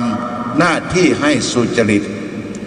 ในการปฏิบัติหน้าที่เช่นนี้คนไทยทุกคนควรตั้งใจปฏิบัติหน้าที่อย่างสูงสุดตามความสามารถโดยไม่มีการละทิ้งหน้าที่ไม่บกพร่องในหน้าที่ไม่ก้าวก่ายหน้าที่และไม่ทุจริตต่อหน้าที่ตราบใดที่ประชาชนยังรู้รักสามัคคีร่วมแรงร่วมใจกันปฏิบัติหน้าที่ในการถนอมรักษาสถาบันชาติสถาบันศาสนาและสถาบันพระมหากษัตริย์ตราบนั้นความเจริญรุ่งเรืองของประเทศไทยก็คงมีอยู่ต่อไปทั้งนี้เพราะความเสื่อมความเจริญของสถาบันชาติศาสนาพระมหากษัตริย์มีความสำคัญแบบพึ่งพาอาศัยกันเหมือนเสาหลักสามเสาพยุงกันและกันไว้ฉะนั้นตามนัยยะแห่งพระบรีนิเขปบทที่ยกไว้ณเบื้องต้นว่าสาคาเรอนาคาราจะอุโภอัญโยนยะนิสิตาแปลความว่าคฤหัสถ์และบรรพชิตทั้งหลายต่างอาศัยกันและกันดังพรรณนามาพอสมควรแก่เวลาเทศนาปริโยสาเนในอวสานเป็นที่สุดแห่งพระธรรมเทศนานี้ขออำนาจแห่งคุณพระศรีรัตนตรัยและอนุภาพแห่งกุศลบุญญราศีส่วนธรรมสวนามัยจงมารวมกันเป็นตบะเดชะภรวะปัจจัยสำฤทธิผลเป็นพระพรชัยมงคลแด่สมเด็จพระบรมบพิตรพระราชสมภารเจ้าในรัชกาลปัจจุบันผู้ทรงพระคุณอันประเสริฐและสมเด็จพระนางเจ้าพระบรมราชินีพร้อมดังพระบรมสานุวงศ์ให้ทรงเจริญพระสนมสุขสินสวัสดิ์พิพัฒมงคลทุกประการพระบรมเดชานุภาพไพศาลทรงอภิบาลทั้งรักษาประเทศชาติพระศาสนาและพระบรมจักรีวงศ์ให้ดำรงวัฒนาถาวรตลอดจิรัติการรับประทานแสดงพระธรรมเทศนาในพหุปการกถาพอสมควรแก่เวลาก็ขอยุติคงไว้แต่เพียงเท่านี้เอวังก็มีโดยประการละชนี้ญาติโยมท่านสาธุชนทั้งหลายได้สดับรับฟังพระธรรมเทศนาเรื่องพหุปการกถาพหุปการกถาจบลงไปก็เน้นเรื่องความรู้รักสามัคคีต่อชาติศาสนาพระมหากษัตริย์อยู่ร่วมกันอย่างสร้างสรรค์และมีความสุขนะญาติโยมนะ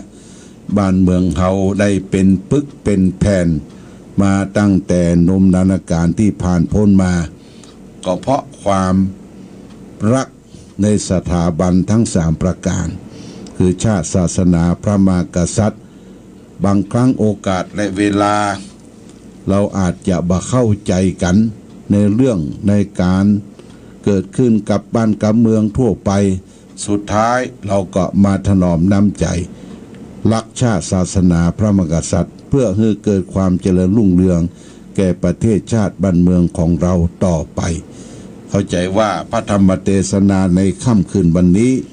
ก็จะเป็นสาระก็จะได้นำมาเปิดให้ญาติโยมได้ฟังกันบ่อยๆเนาะพระธรรมเทศนาชื่อว่าพหุปการกถาซึ่งได้แต่งโดยพระพรหมบัณฑิตกรรมการมหาเถรสมาคมในวาระที่โอกาสนี้ก็จะได้นำมาออกรายการวิทยุเพื่อท่านทั้งหลายได้ฟังกันสืบต่อไปขณะนี้เวลาญาติโยม 9:20 9:20 ต่อไปญาติโยมท่านสาธุชนเตรียมเด้อเตรียมตัวเตรียมใจรับน้ำมนต์ออนไลน์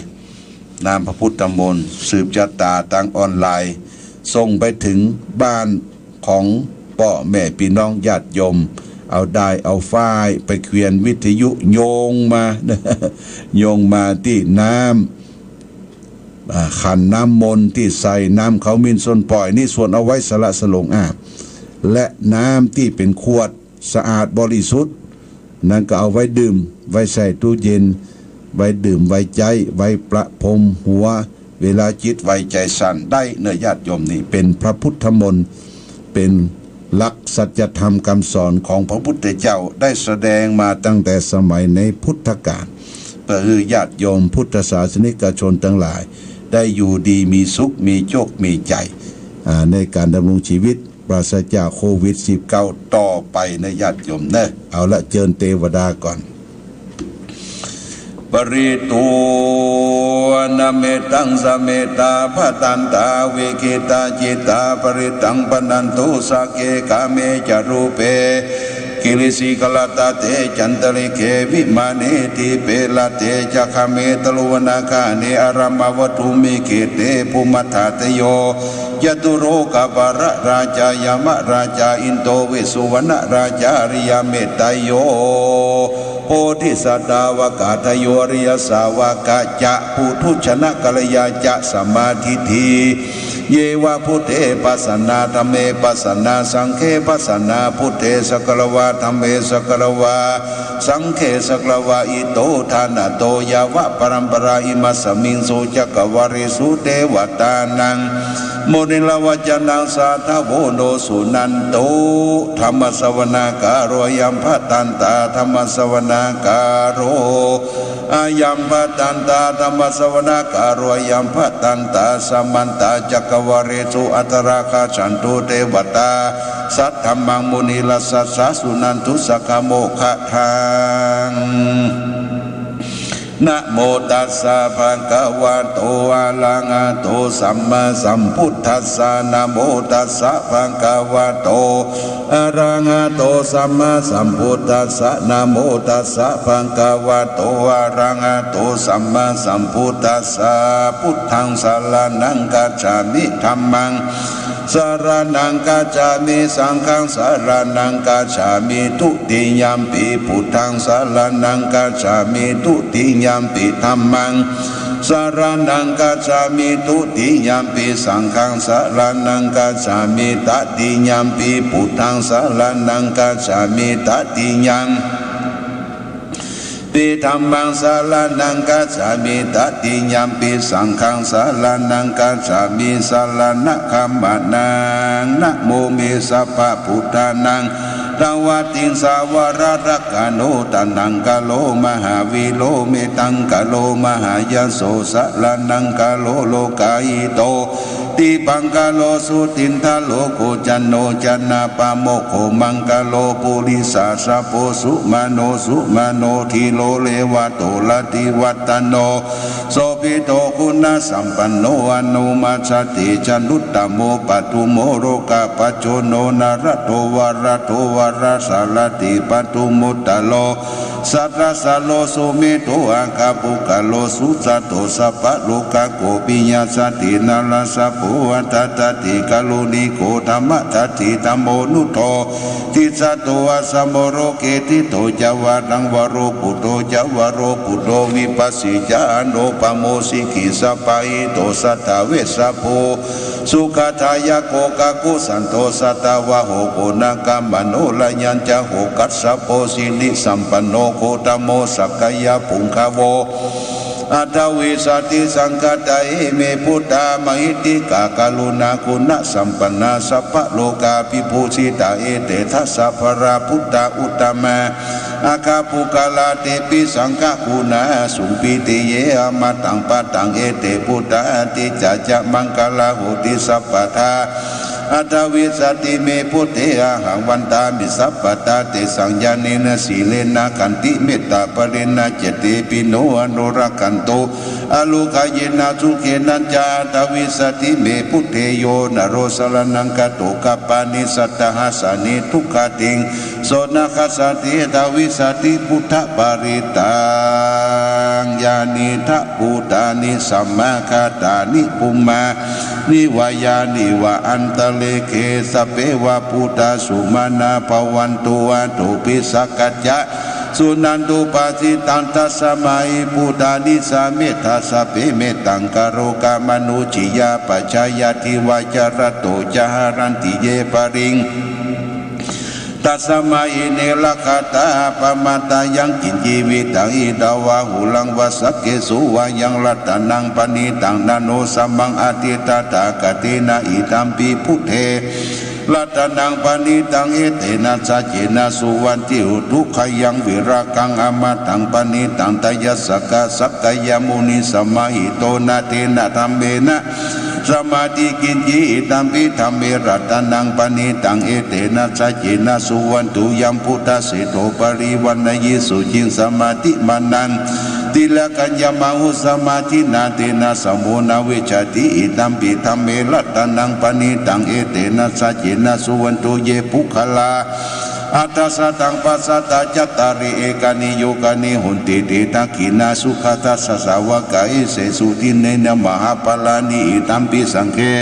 รัตนังปณิตังเอเตนะสัจเจนะสุวัติโตเยสุปโยตามนัสสะตานินานิกามิโนโกตัมมัสสะสนามิติปฏิปตา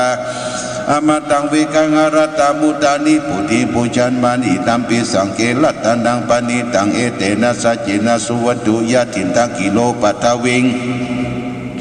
สิโตสิยาจตุปิวัติปิอสัมปกะปิโยอตุมังปะปุริสังวัฏามิโยอริยสัตติอเวจปัสสติตัมปิสังเครัตนังปณิตังเอเตนะสัจเจนะสุวนุเยอริสัจจานิวิภาวัญญันติขีปะระยันเปเตอุทัสสิติกินจาปิโสโหติอุปสัพพมัตตานเตปวังอัฏฐปัฏฐาดิยันติอิตัมปิสังเครัตนังปณิตังเอเตนะสัจเจนะสุวันตุสหวัสสะทัสสะตสัมปทายตทุธรรมามหิตวาวันติสักยติติวิจิกิตันติสินปฏิบัติอิทัตันติกินจิทัตุปรยาเสติวะปิปโมโตจะอาภิธานีอาธรรมโปอากุงิธรรมปิสังเกลัตนังปณิตังเอเตนะสัจเจนะสุวันตุกินจาปิโสกัมมังกโลติปะปะกังกายนะวาจากะเดสตาวะอาปัมโพโสตตะปฏิสัทยาภัปปตาทิตาปัฏฐาติบุตาอิตัมปิสังเกลัตนังปณิตังเอเตนะสัจเจนะสุวันตุวันดาปะคุมเปยะถาผู้สติกิงเหคิมหาปนามเสปัทมิสิงขิปัทมิงกัมมวรังอติสยินิพพานะคามิงปรามิงหิตายะอิตัมปิพุทเทละรัตนังปณิตังเอเตนะสัจเจนะสุวันตุวะโรวัลัญโยวะระโตวะระหะโตอนุตตโรธรรมวรังอติสยิอิตัมปิพุทเทตัตนังปณิตังเอเตนะสัจเจนะสุวันตุขีนังปุระดังนาวันติสัมปะทังวิลาตติยาติเกภวะสมิเตขีนาพิจาอวิลุนิสันตา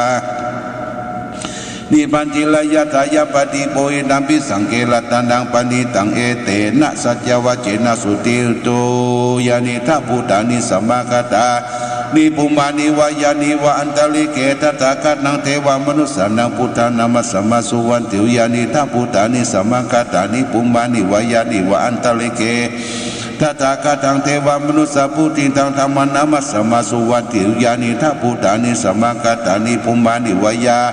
นิวันตลิเกตถาคตังเทวมนุสสะพุทธิตังสังฆนามัสสมาสุวัติตุรัตนะสุตั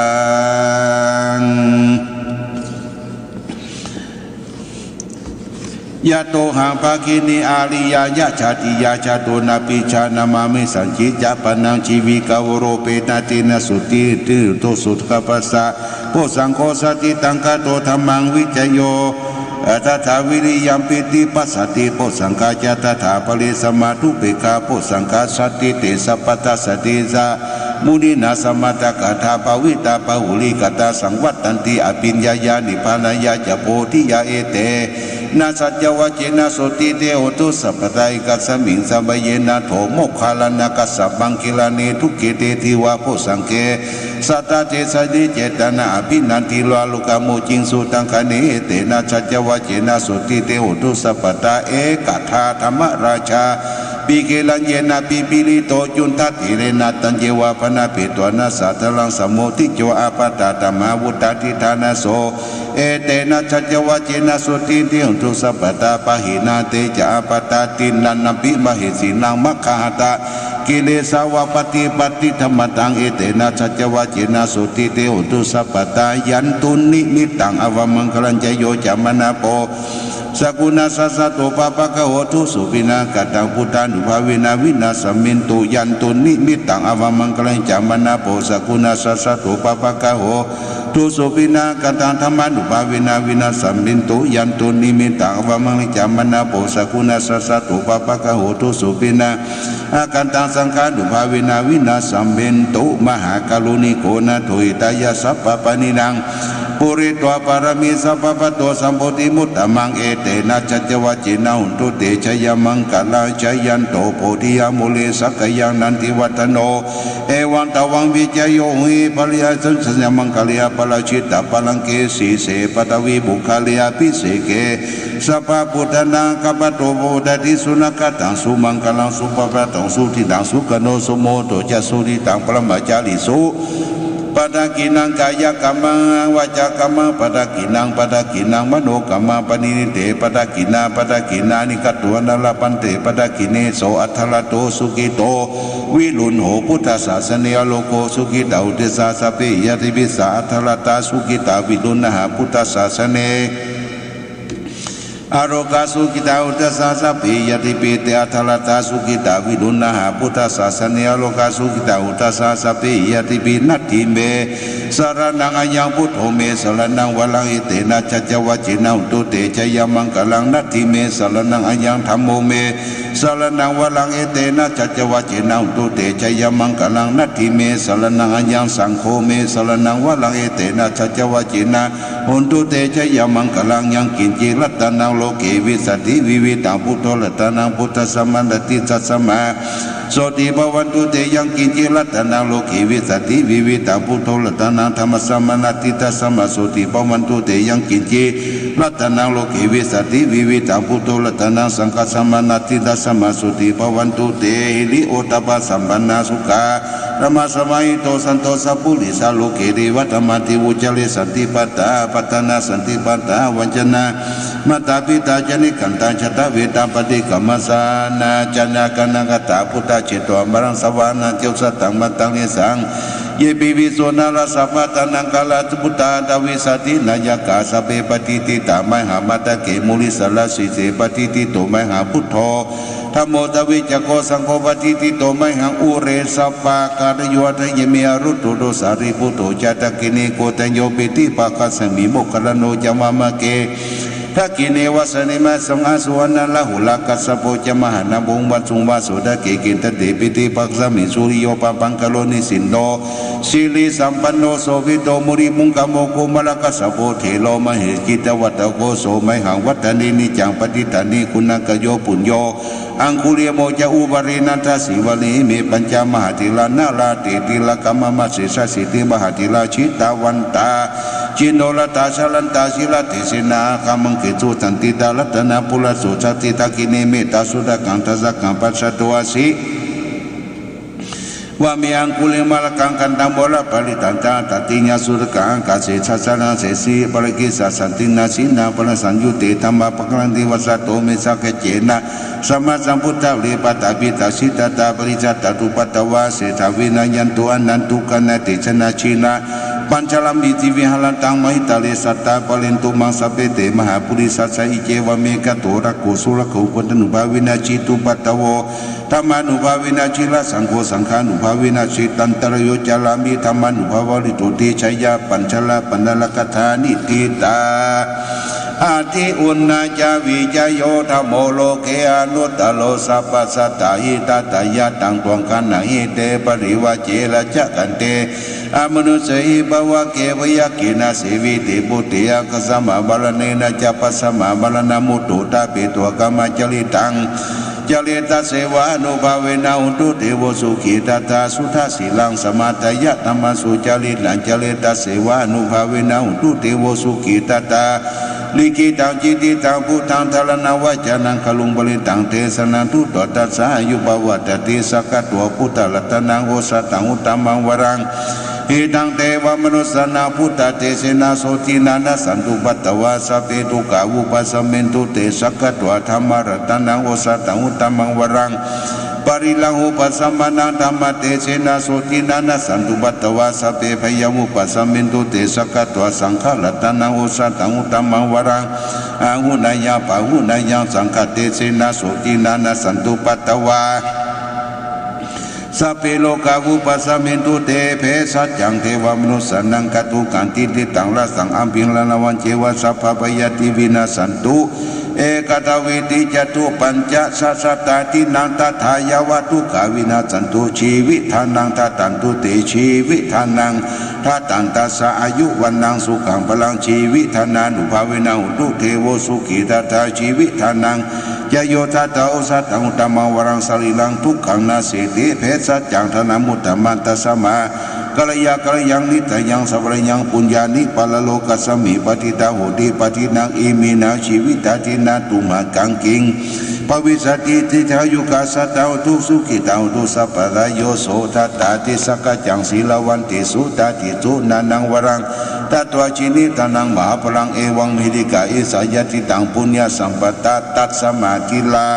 ปัสสังสันติปันติตากาตาปุญญาติอติอุณาจาวิจโยนิติโตสิลิติติมาติเตโสชยสิติมาหิติมากรุณาปริมิตาปุญญาติการตัสสะพันตรายานิวรณสมัตตสัพพะวะตัวราตัวสัมมาสัมพุทธัสสะวัตติงสมาปุริสลักนานุภาเวนะสีตยานุพยัญชนะนุภาเวนะทุตตรสมังคลานุภาเวนะสัพพันดรังสียานุภาเวนะเกตุมารานุภาเวนะทัสสะปริมิตานุภาเวนะทัสสะอุปปารมิตานุภาเวนะทัสสะปรมัตถปรมิตานุภาเวนะศีลสมาธิปัญญานุภาเวนะพุทธานุภาเวนะธรรมานุภาเวนะสังฆานุภาเวนะเตชะนุภาเวนะอิทานุภาเวนะภรานุภาเวนะยายะธรรมานุภาเวนะจตุราสิทธิสัสสะธรรมกันธานุภาเวนะนาวโรกุตระธรรมานุภาเวนะตังกิกามคานุภาเวนะอัตถสมาปฏิญานุภาเวนะสารพิญญานุภาเวนะจตุสัจจญาณานุภาเวนะทัสสะปรญาณานุภาเวนะสัพพัญญุตัญญานุภาเวนะเมตตาการุณามุทิตาอุเบกขานุภาเวนะสัพปริตานุภาเวนะรัตนตยสารนานุภาเวนะตุยหังสัพพโลกัสโสกุปัตตวาทุกขโทมนัสสุปายาสาวินาสันตุสัพพะอันตรายาปิวินาสันตุสัพพะสังฆปาตุยหังสมิสันตุติกายุตาตุยหังโหตุสัตวสีนัสมัยโกโหตุสัพพตากัสสปะปะตะวันณภูมิกังคามหาสมุตารักกาเทวตาสัทธาตุมเทอนุรักขันตัวทิโลเกศีละคุโนสัจจังโสจยุตญาเตนะสัจจินะกหามิสัจจกริยมุตังวจิตตัวธรรมะพลังจริตตัวบุปเกสัจจะพลบวัสสายสัจจกริยมนุษย์สัจจกริยมัสสังสันติปกาปัตนาสันติปตาวัญชนามาตาจนิกันตาชตเวตาปฏิกรรมสาสติภเตมหังมหาปัจจลิโตสิกิวัตสีสีโสลสะกาลิสุอุตกังวัฏานิยถาสิกิสัจเจนะเมสโมนติเอสามิสัจจะปรมิติพุทโธมังคลาสัมพุทโธสัมพุทโธติปัตุตโมพุทธมังคละมากมาสัพพะทุกาพมุญจเลธัมโมมังคละสัมพุทโธ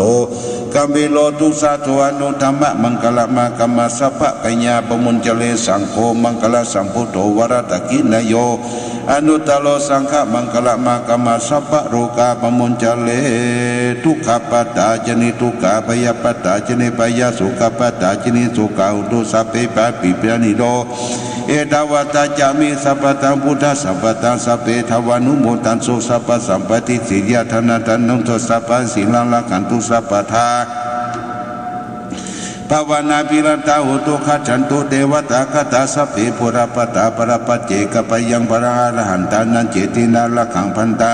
มิสัพพโสสุโขพุทธานังอุปโตสุขาสัทธรรมเทศนาสุขาสังคตาสามัคคีสมัคคันังตโพสุโขคติโยเสโตสนิตัสมีกิโหตาปฏิจายโนวิชาจารณะสัมปันโนโสเสโตเทวมนุเสเทวตาปฏิอาทิโตลติมาปฏิจันติมาสันนโตคติโยตาปฏิสายตาปฏิปรมาโนทัสสะปะปะโหละตังโอโตตาปฏิเตสะสาอโรคญาปะละมาลาภาสันตุติปรมังทานังวิสาสาปรมายาตินิพานังปะละมังสุขังญาติโยมท่านสาธุชนทั้งหลายเขาได้สดับฟังการเจริญพระพุทธมนต์แบบสืบชะตาออนไลน์จบลงไปแล้วเนอะจบลงไปปออ่อนปอนอิดเนาะญาติโยมก็ใจเวลาพอสมควรทั้งเทศธรรมทั้งได้เจริญพระพุทธมนต์ขณะนี้เวลา9:40 นาทีก็ยังเวลาที่เปิดสายญาติโยมท่านทั้งหลายได้ได้จาทักทาประสัยได้รับฟังเป็นประการใดอยู่ที่ไหนบ่อนไหนก็ช่วยบอกด้วยเนอโทรมาหาจิมโทรมาหาจิม0819515864เนอญาติโยม0819515864อูจาทักทาประสัยกันรับฟังเป็นประการใดลือลับกันไปหมดแล้ว ว่าจะได้เนาะ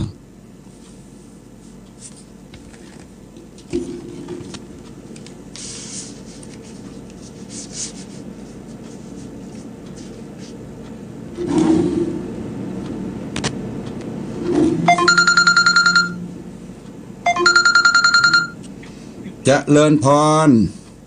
เจ้ากลับมาสาเนอท่านหลวงพ่อแม่สู่แก้วศิลาพรเจ้าได้ฟังธรรมคาถาได้น้ำมนต์ได้สืบจัตตานั่งไหว้จนจบเจ้าปดท่อจบสิ้นดอกเจ้าแล้วอกแล้วใจเด้อหลวงพ่อก็นั่งบนบาตรน้ำมนต์นี่โอ้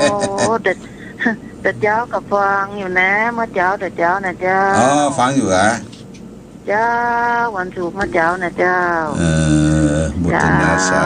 ธุติดตามเด้อสาธุเด้อหลวงพ่อเด้อบุตรนาสาธุแน่แม่สู่แก้วศิลาพรเจ้าขอบคุณบุตรนาสายต่อไปญาติโยมแจ้งผลรับฟังทักทาประสัยเป็นประการใดเด้อสายที่2พ่อบุญธรรมบ้านโป่งหนองครับกาวัสครับหลวงพ่อฟังอยู่เนาะครับที่ถามท่านอยู่ครับดีละชัดเจนได้น้ำมนต์พร้อมหมดแล้วครับโมทนาเจ้าพงพรำเด้อครับผมกาวัสครับอยากอยู่บ้านอยู่จองกันเด้อช่วงนี้เด้อครับอยู่บ้านอยู่จองไปไหนเจอครับเจริญพรเจริญขอบคุณนะพ่อบุญธรรมเด้อครับผมพ่อบุญธรรมบ้านโป่งหนองเวียงป่าเป้าฟังชัดเจนอยู่สายต่อไปญาติโยมโทรทักทาประสัยกันเนาะ0814529053เจริญพรครับผมไม่สาครับหลวงพ่อครับจากที่ไหนจากวัดตุ้งโป่งบ้านห้องครับบ้านครับผมชัดเจนเลยครับหลวงพ่อครับตุ้งโป่งบ้านห้องเนาะครับผมบ้านห้องหรอปูนพ่ออย่างชื่ออย่างไงตุ๊เจ้าครับหลวงพ่อครับตุ๊เจ้าอย่างชื่ออย่าง ตู้โอมครับ ตู้โอมเนาะวัดบ้านโป่งเหรอวัดตุ้งโป่งบ้านโฮงครับตุ้งโป่งโอ้โอมโป่งบ้านหงละปูนน่ะเคยโจรเคยป้าหลวงพ่อก่ะบ่เคยครับมันก็หันเสียกะ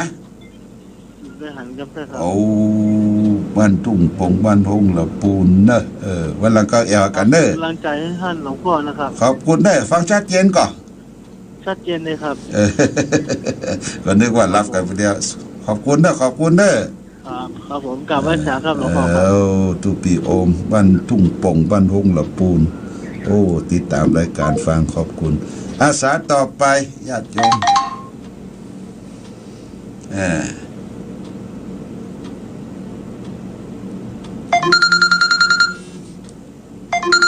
096-695-3215เจริญพรจากไร่สาเจ้าหลวงพ่อจากที่ไหนน้องบัวชัยประการเจ้าน้องบัวชัยประการชักเจนเนาะเจ้าชัดเจนดีเจ้าได้น้ำมนต์ไปแล้วนะปวดท่อได้เรียบร้อยโมทนาเนอะนึงบรรลับกันได้เนาะโมทนาสาธุเนอะเจ้าหลวงพ่อขอบคุณพี่น้องญาติโยมหนองบัวชัยประการสาต่อไป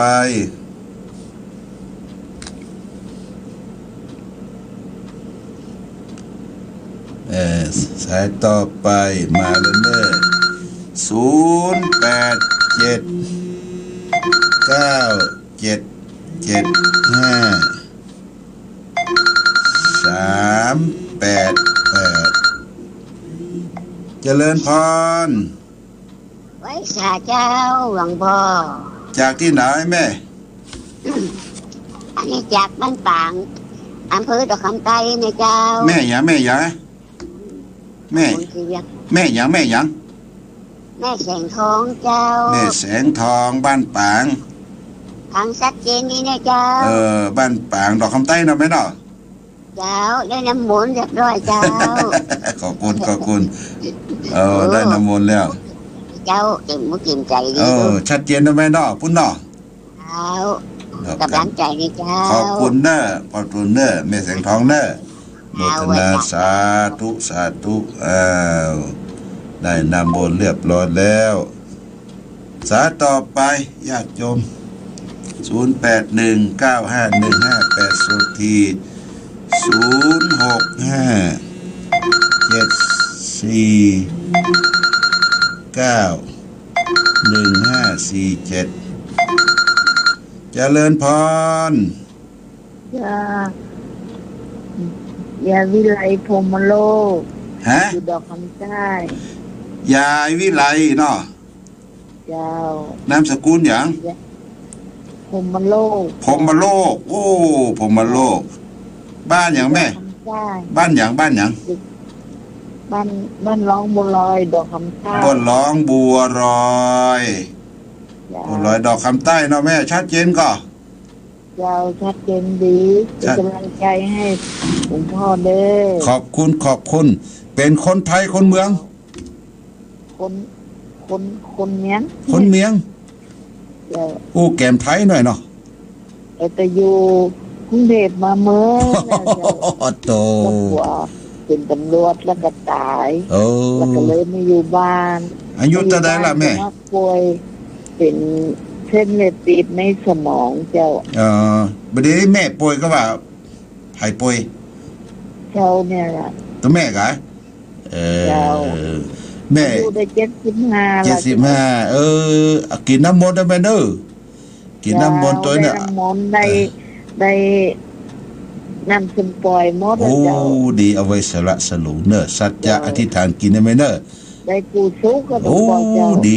ละโมทนาสาธุที่ตามตลอดอายุมั่นขวัญยืนยุวโนสุขังพลังนะแม่เนอะแม่ยาวิไลเจริญพรปุ้นดอกคำไต้มาไก่เจริญพรขอบคุณโมทนาสาธุสายต่อไปญาติโยมสายต่อไปไปจะจะจาทักตาประสัย เจ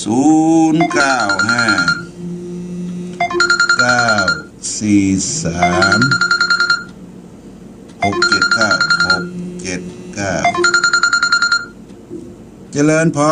รไปสาลุงครับเจริญพรจากที่ไหนปานนาแดงเนี่ยประธานเกษตรปานนาแดงอำเภอน้อยครับป้อหยังรับฟังประจำครับประธานเกษตรครับป้อนานประเสริฐเนาะประจำครับประธานเกษตรปานนาแดงครับนี่บ้านนาแดงครับสวดมนต์ตัวเอาน้ำมนต์ตัวเอาได้หลายวันจริงดีกันบ้านนาแดงอำเภออย่างบ่อำเภอนาน้อยครับนาน้อยครับนาน้อยน่านเนาะครับน่านรับฟังที่ตามประจำครับโอ้ดีละพอดครับดีละปนานเด้อทุกวันนั้นตีทันตุลงอันเศษวันนี้ผมเป็นฟังตลอดเลยครับดีละวันศุกร์มาปะกันเด้อขอบคุณเด้อปนานเด้ออยู่ดีมีสุขเด้อครับเสือแนวกับขันดีเนาะผมกับเวียนพระพุทธเจ้าลงมาโอ้ดีละผมก็หันน้ำมนต์ครับดีละโมทนาสาธุเด้ออยู่ดีมีสุขเด้อเจริญเด้อชอบกำลังใจตัวลุงเด้อขอบคุณมากได้วันหลังจะไปหาก่อนเด้อวันลาบุรุษเด้อเจริญพรป่อนนานประเสริฐปุ้นบ้านนาแดงน้อยแม่นาน้อยนั่นจังหวัดน่านโอ้อาสายต่อไป0612711486เจริญพรมาสาเจ้าจากที่ไหนแม่บ้านปวงอำเภอทุ่งหัวช้างจังหวัดลำพูนแม่ยังแม่กันตาทาตาฮะกันตาทาตาแม่กันตาทาตะเจ้าบ้านทุ่งหัวช้างเนาะเจ้าตุ้งปวงฮะบ้านปวงบ้านปวงทุ่งหัวช้างเจ้าอำเภอจังหวัดลำพูนได้ฟังทุกสุขทุกเช้าดีกะชัดเจนก่อนแม่วันนี้ชัดดีขนาดเลยโอ้ฟังขึ้นไหนนะขึ้นไหนขึ้น103โอ้103กันติดตามรายการได้ไหมเนิ่นจ้าได้น้ำมนต์ก่อนได้เจ้าได้น้ำมนต์เลขสุปล่อยโอ้ดีละยาที่แบบหาเอาทาทุกวันนี่นะยาขี้โอยเนาะน่ากินจ้ะเอาไม้เอาไฟเขาเกียนตัวน่ะดีจ้าอยู่ดีมีสุขแม่เด้ออยู่ดีมีสุขขอบคุณเด้อเจริญพรเจริญพรโอ้ญาติโยมพี่น้องบ้านต้งหัวจ้างปดตละปูนเป็นเด้อเจอของใกล้ๆเจริญพรแม่อ้วนเจ้าว่าเจ้านึกว่ารับเด้อมันรับพี่ฟังอยู่เนาะชัดเจนก่อชัดเจนดิเจ้าดีละดีตกกะยังเนี่ยฮะก็น่ากะเสียจอมต้องเขาว่าตกนักนะแต่นักก่อเจ้าเห็นสักวางให้ทอบจะออกเนอะเนาะจ้าต้องฝากได้กินก่อนนะจ้าต้องฝากนี่มันจะมีก่อนนะเนอะเจ้าฝนก็เอี้ยนตะวานี่ตะวาตกจัดเดียววันค่ำอันนี้จบที่หลายท่าเด้อดีละขอบคุณโมทนาแม่อ้วนเด้อขอบคุณเด้อเจ้าไว้เจ้าเจริญพรแม่อ้วนปักดังเจริญฟังเป็นรายการประจำสายต่อไป0843678452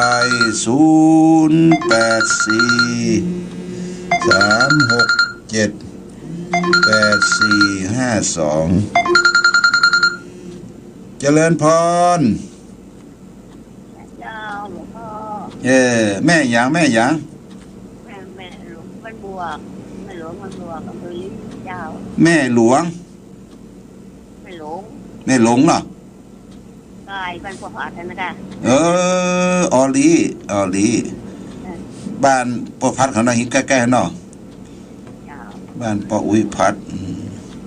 แม่บ้านปอพัฒน์เป็นแม่เท่าเด้อไปกะรอโควิดมาหายดีก็เด้อฮะหนทางลงมันบวกหนทางลงมันบวชเนาะจ้าอ๋อไปกะเตือนใจหลวงพ่อเด้อขอบคุณเด้อขอบคุณหลานเด้อขอบคุณแม่เด้ออยู่ดีมีสุขแล้วไม่หลวงเด้อขอบคุณพี่น้องลีบ้านปอกวิพัฒน์พุ่นน่ะสายต่อไปญาติโยมก็จะพบปะกันสัก 2-3 สายนะประมาณนั้น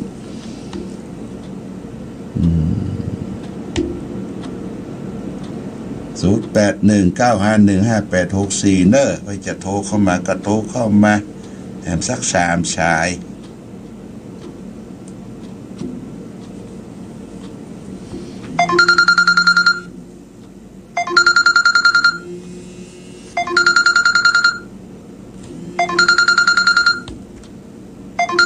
เจริญพรพ่อทวี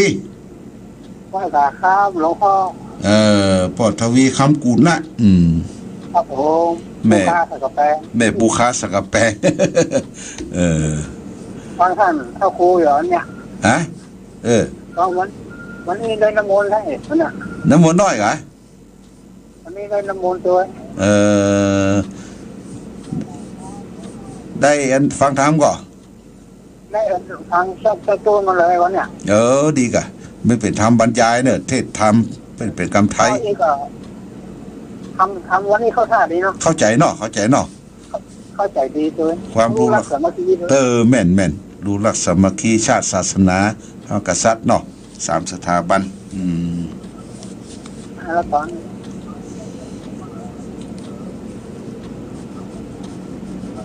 ได้นำบนตัวเนาะได้น้ำมูลตัวแล้วก่อนได้ไว้นั่งไหวตัววันนี้ดีกันคือเสริมดวงตัวเนี่ยฮะดีกันดีก็ตัดเลยดีกันนั่นกันครบเครื่องกันเนาะครบเครื่องผู้ดีมีสุขเด้อวันหลังไปหาเด้อจะไปหาเด้อครับผมไปหาครับพ่อทวีคำกุลนะบ้านปุ้นแม่ปูคาสังกะแปงเจริญพร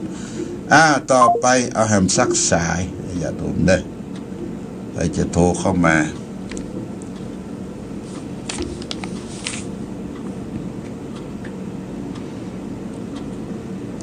เดี๋ยวก็จะหมดเวลาเนาะพักผ่อนหลับนอนตื่นขึ้นมาก็ต่อสู้ชีวิตใหม่ของไผของมันญาติโยมคนเฮามนุษย์คนเฮาเกิดมาก็ต้องทำหน้าที่แต่ละคนก็เหมือนกับสัตว์เหมือนกันเนาะสัตว์พอตื่นขึ้นมาก็เสาะว่าหากินห้อมหนูก็หนูไตห้อมในก็ในเตียวเนอตั้งใจตั้งรักทำอะไรให้ตั้งรักอยู่ในสุจริตธรรมคือมีความรักความสมานสามัคคีซึ่งกันและกันเอาละญาติโยมท่านสาธุชนก็คงจะได้เวลาอำลากันในค่ำคืนวันนี้ขอลาจากท่านสาธุชนไปก่อนก็ขอความสุขความเจริญความมีสุขความมีธรรมจงบังเกิดมีแก่ท่านผู้ฟังทั้งหลายรายการธรรมประทีปส่องทางในภาคกลางคืนนี้ต้องขอลาก่อนขอผู้ฟังจงตั้งมั่นจิตหันษาด้วยธรรมะขององค์พระพุทธาได้นำพาให้เกิดความสุขสงบเย็น